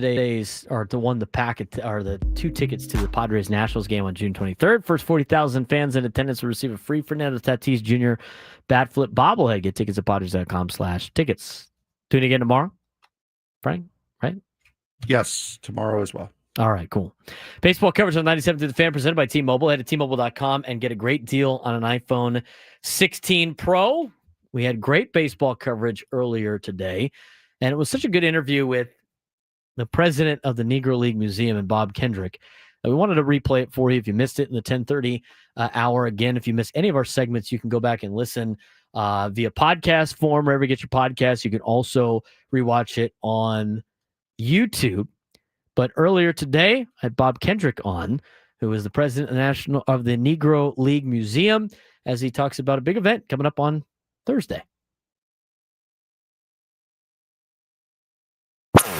And right now, I am joined by the president of the Negro League Museum. He is a member of the Missouri Sports Hall of Fame. He was an inductee back in 2014 for his role in what he has done as a sports administrator, but more importantly, what he has done for the Negro League Baseball Museum in Kansas City, Missouri. It is a phenomenal place. I've heard great stories about it. I got to go out there and visit it myself. But Bob Kendrick joins us on the Braden Surprenant show as we talk about the East-West Classic coming up for the second annual East-West Classic, which will happen on June 19th, on Juneteenth, at Rickwood Field, the legendary field. We're going to get you a full preview with that. But let's introduce our guest, Bob. Bob, what's going on? How's your Tuesday going? Well, Tuesday's going pretty good, and thanks so much for having me on the show. I appreciate you coming on. I mean, there's a lot of great things to talk about when it comes to the history of the Negro Leagues and celebrating the history of the Negro Leagues. And you have been part of this museum in Kansas City for a long time now. I know there's a lot of people that would like to go check it out, but how did this museum come about? How did the Negro League Museum be established? And what are some of the cool things about what this museum is in Kansas City? Yeah, no, you're absolutely right. I've been involved with this museum. It's hard for me to believe for 32 years. I started as a volunteer in 1993. Who knew? And of course, now I have the tremendous honor of trying to lead what I think is one of the most important cultural institutions in the world, that being the Negro Leagues Baseball Museum, because it brings a story that had unfortunately escaped the pages of American history books. And that's the incredible story of the Negro Leagues, a league that was established right here in Kansas City on February 13th, 1920, just around the corner from where we currently operate. So we operate in the exact same area that Andrew Rube Foster established the Negro National League in 1920. The Negro Leagues would operate amazingly, folks, for 40 years, from 1920 until 1960. And so it had a tremendous run. And of course, it gave some of the greatest Black and Hispanic athletes an opportunity to showcase their world-class baseball abilities. This museum brings that story to life. And so you're going to come here and you're going to meet some of the greatest baseball players to ever put on a baseball uniform. But as I remind folks, by the time you leave, you walk away with a much deeper, richer appreciation for just how special this country really is. Because this is not a sad story. It is a triumphant story. You won't let me play with you? I'll create a league of my own. And that's exactly what they did. Talking with Bob Kendrick, who's the Negro League Museum president, on the here on the Braden Surprenant show. We got a big event coming up. It's now the second annual East-West Classic. Our friend here, Tony Gwynn Jr., participated in it last year. But the East-West Classic, give us a little breakdown of how this came about, why the game was established, and why they play it at the historic Rick Wood Field. Well, last year it was introduced as a showcase event in Cooperstown alongside the opening of their new Negro Leagues exhibit, Souls of the Game. And I was very fortunate to be there for the opening of the exhibition and to see this showcase event that was really kind of orchestrated by my dear friend, the great C.C. Sabathia and Ryan Howard. And of course, both of them are intimately involved in this game that will be played at Rick Wood Field this year. And of course, Rick Wood is the oldest active professional ballpark in the country. And last year, it was host to that epic international salute to the Negro Leagues that was put together to really pay tribute to Willie Mays. And you may recall that Mr. Mays passed away 2 days before we actually had that game. And for those who don't know, a 17-year-old Willie Mays would begin his career at Rick Wood Field, patrolling center field for the Birmingham Black Barons in the Negro Leagues. And so I was thrilled to see that they are going to host another East-West All-Star game. This comes from the vaunted All-Star game that was created in the Negro Leagues in 1933, the same year as Major League Baseball's All-Star game. And as I remind my guests, yes, it did outdraw Major League Baseball's All-Star game. Fellas, they put over 50,000 fans in Chicago's Comiskey Park. And so to see CC and Ryan pull together some of their contemporaries to put on those uniforms and to recreate what was one of the greatest sporting events in American sports history, but nobody knew anything about it. It has been magical. Last year was so special that they wanted to do it again, and I hope they'll continue to do this for years to come, because it's a tremendous way to pay tribute to, again, one of the greatest sporting events that virtually no one knew anything about, the old East-West All-Star game. Well, this one coming up on Juneteenth at Rick Wood Field has a lot of great players from Major League Baseball of years past that are playing in this particular game. You mentioned, CC and Ryan Howard, some of the guys. But how are the teams that are they the ones that send the invites out? How do they determine who gets to play and how do they pick up their teams? Yeah, no, that's exactly what they do. They send an invite out, and anybody who wants to play, who's able to play, can play. And out of you all's neck of the woods, my dear friend Jerry Harrison Jr. will be there. Scott Harrison, of course, their grandfather, the late great Sam Harrison, played in the Negro Leagues. They're from 5 generations of professional Harrison ball players, and Sam played there at Rick Wood Field at one point in time. And what a legacy moment that will be for them.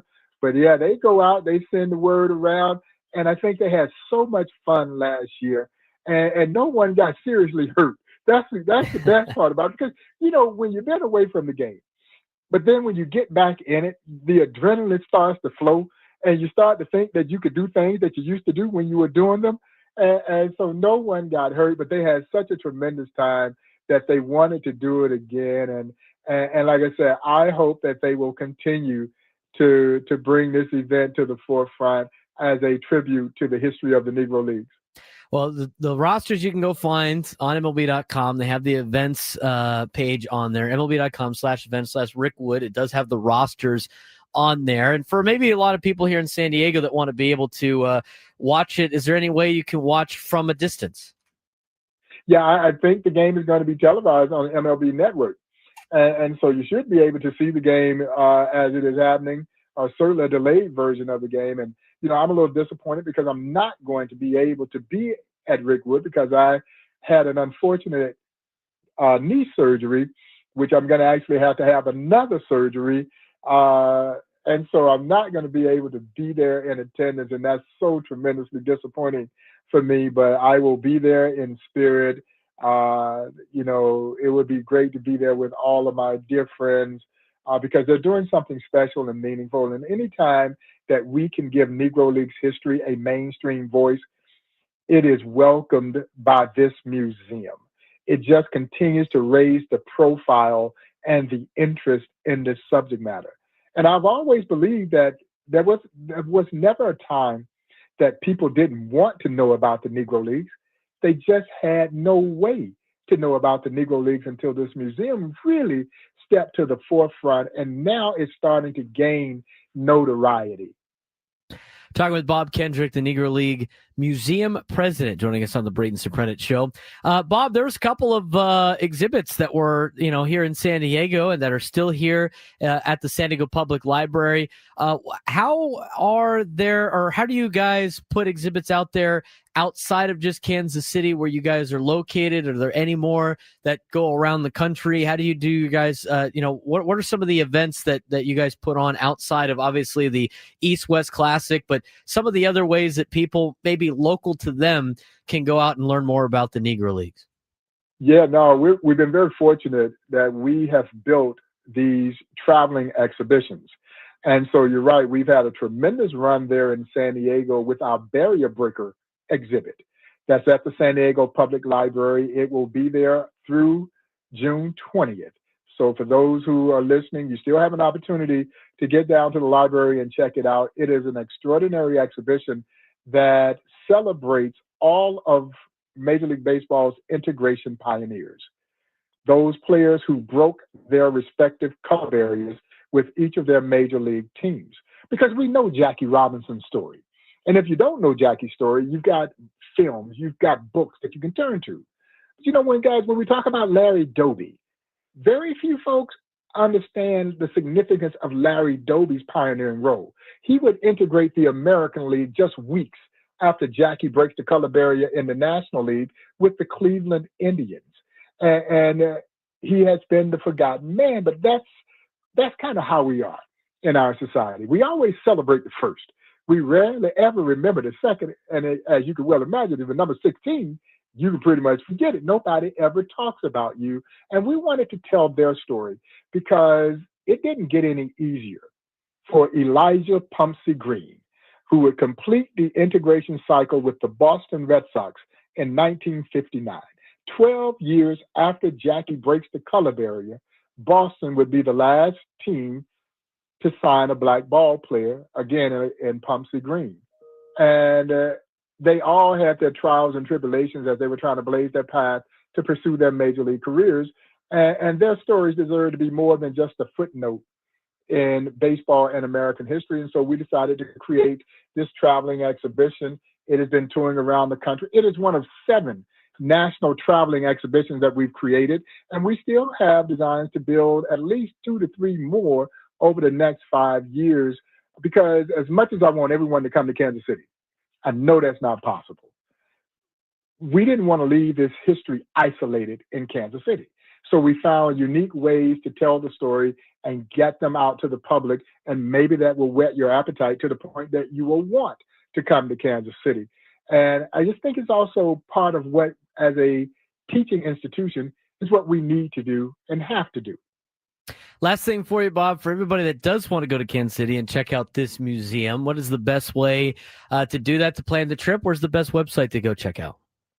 You can check us out at www.nlbm.com to learn what's happening at the Negro League Baseball Museum, to make a contribution to support the Negro League Baseball Museum, to look at when you might want to come to Kansas City to enjoy this museum. You can build it around the baseball schedule. And, you know, if your team is coming in to play the Royals, or you just want to go to a major league game, come in, tour the Negro League Baseball Museum, eat some great Kansas City barbecue, and then go watch a baseball game. I don't know if it gets any better than that. I don't think it does. I don't think it does, Bob. I'm looking forward to potentially going out there. I want to go check it out. I've heard a lot of great things about it, so it should be a good time. We put the link on our YouTube page and in our Twitch page. Bob, we appreciate the time as always, and look forward to talking to you again. Hey, man, anytime. Thank you guys again for the opportunity. And I look forward at some point in time to welcoming you to Kansas City. I look forward to it, Bob. Thanks again. All right, appreciate it, guys. Bob Kendrick, Negro League Museum president, joining us on the Braden Surprenant show. As Frank said, play the Royals next year on the road. Maybe get out there for 3-game series or whatever it is. Yeah, it'd be a 3-game series. I think now is kind of the time we start being a bunch of annoying pains in the butts about that. That's right. You got a full year to plan it now, instead of, waiting until 2 weeks out. Oh, hey, can we catch a flight somewhere? That's right. All right. Never mind. Like we said before, that'd be kind of fun. Again, we got to wait for the schedule to come out for next year. The schedule usually comes out around like end of July. Yeah, it's usually early August area, yeah. Where you can see next year's schedule.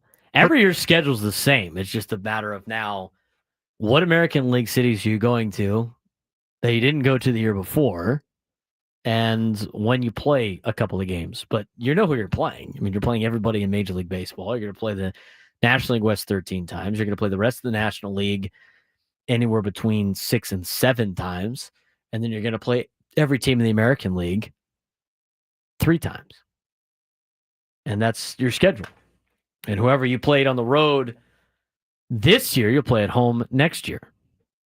Kansas City comes to town this weekend to take on the San Diego Padres. Padres will take on the Dodgers tonight through Thursday, as the Padres will try to even up the series against LA. First pitch at 7:10. Eco Water SoCal Padres pregame show at 6:10. Are you going to watch the Dodgers broadcast again? I know it wasn't a choice. It wasn't a choice. Oh, Frank had to do it for other reasons. It wasn't by choice. This is But what it I looked do like for you guys. Pain and suffering and cruel and unusual punishment. This is what I do for you guys. Because seriously, if it wasn't for Ohtani, I would not have watched the game at all. I would have just been, okay, I'm going to do my own thing. I got this stuff I have to get ready for after a short turnaround from working yesterday. Oh my God. I have never seen a broadcast put on and presented for fans who don't know anything about baseball and want to keep it that way in my life. It was disgusting. The bootlicking of Shohei Ohtani to the point where it was about 5 pitches in and we're like, okay, we get it. He's the greatest ball player to ever live. Just stop saying it. Please, enough. We understand now. My God. I didn't even rip Andy Paez today at all. I didn't even need to. I'm talking about a bunch of other stuff. I mean, it's like entertaining enough. Hey, buddy. He after the game, he that's why I didn't really rip into him too much. After the game, he said I reacted differently than I should have. He kind of thought that the Padres hit him because he was stealing signs, which I mean. Now, thanks. Way to just admit you're stealing signs at that point. He said the Dodgers were hopping every time they thought there was a breaking ball thrown by Cease. It wasn't accurate all the time, so they weren't on it 100%. It happened a decent amount, but that's what they said. And like Paz, when he got hit, acted. I mean, come on, dude. It's not like you're irrelevant, like Will Smith said about Jerks and Profar, but at the same time, if we were going to send a message, the Padres are sending a message. Are they hitting Andy Pajes? No. They're not hitting Andy Pajes. Mike Schill, I love Mike Schill yesterday. He was like the first guy out of the dugout when Pajes started running his mouth. He was like, who do you think you are? I like that out of Mike Schill. The reaction from Dylan Cease was awesome. He was like, wait, is this guy for real right now? Is this guy actually upset? And then in his post-game, Cease was like, I don't think I've ever hit a Dodger in my life. I think that was the first one. Hit on an 0-1 pitch when the score is 3-2 and runners on base. Yeah, we hit Pajes. We hit Pajes on purpose. Come on, man. What was that video? You're not that guy, pal.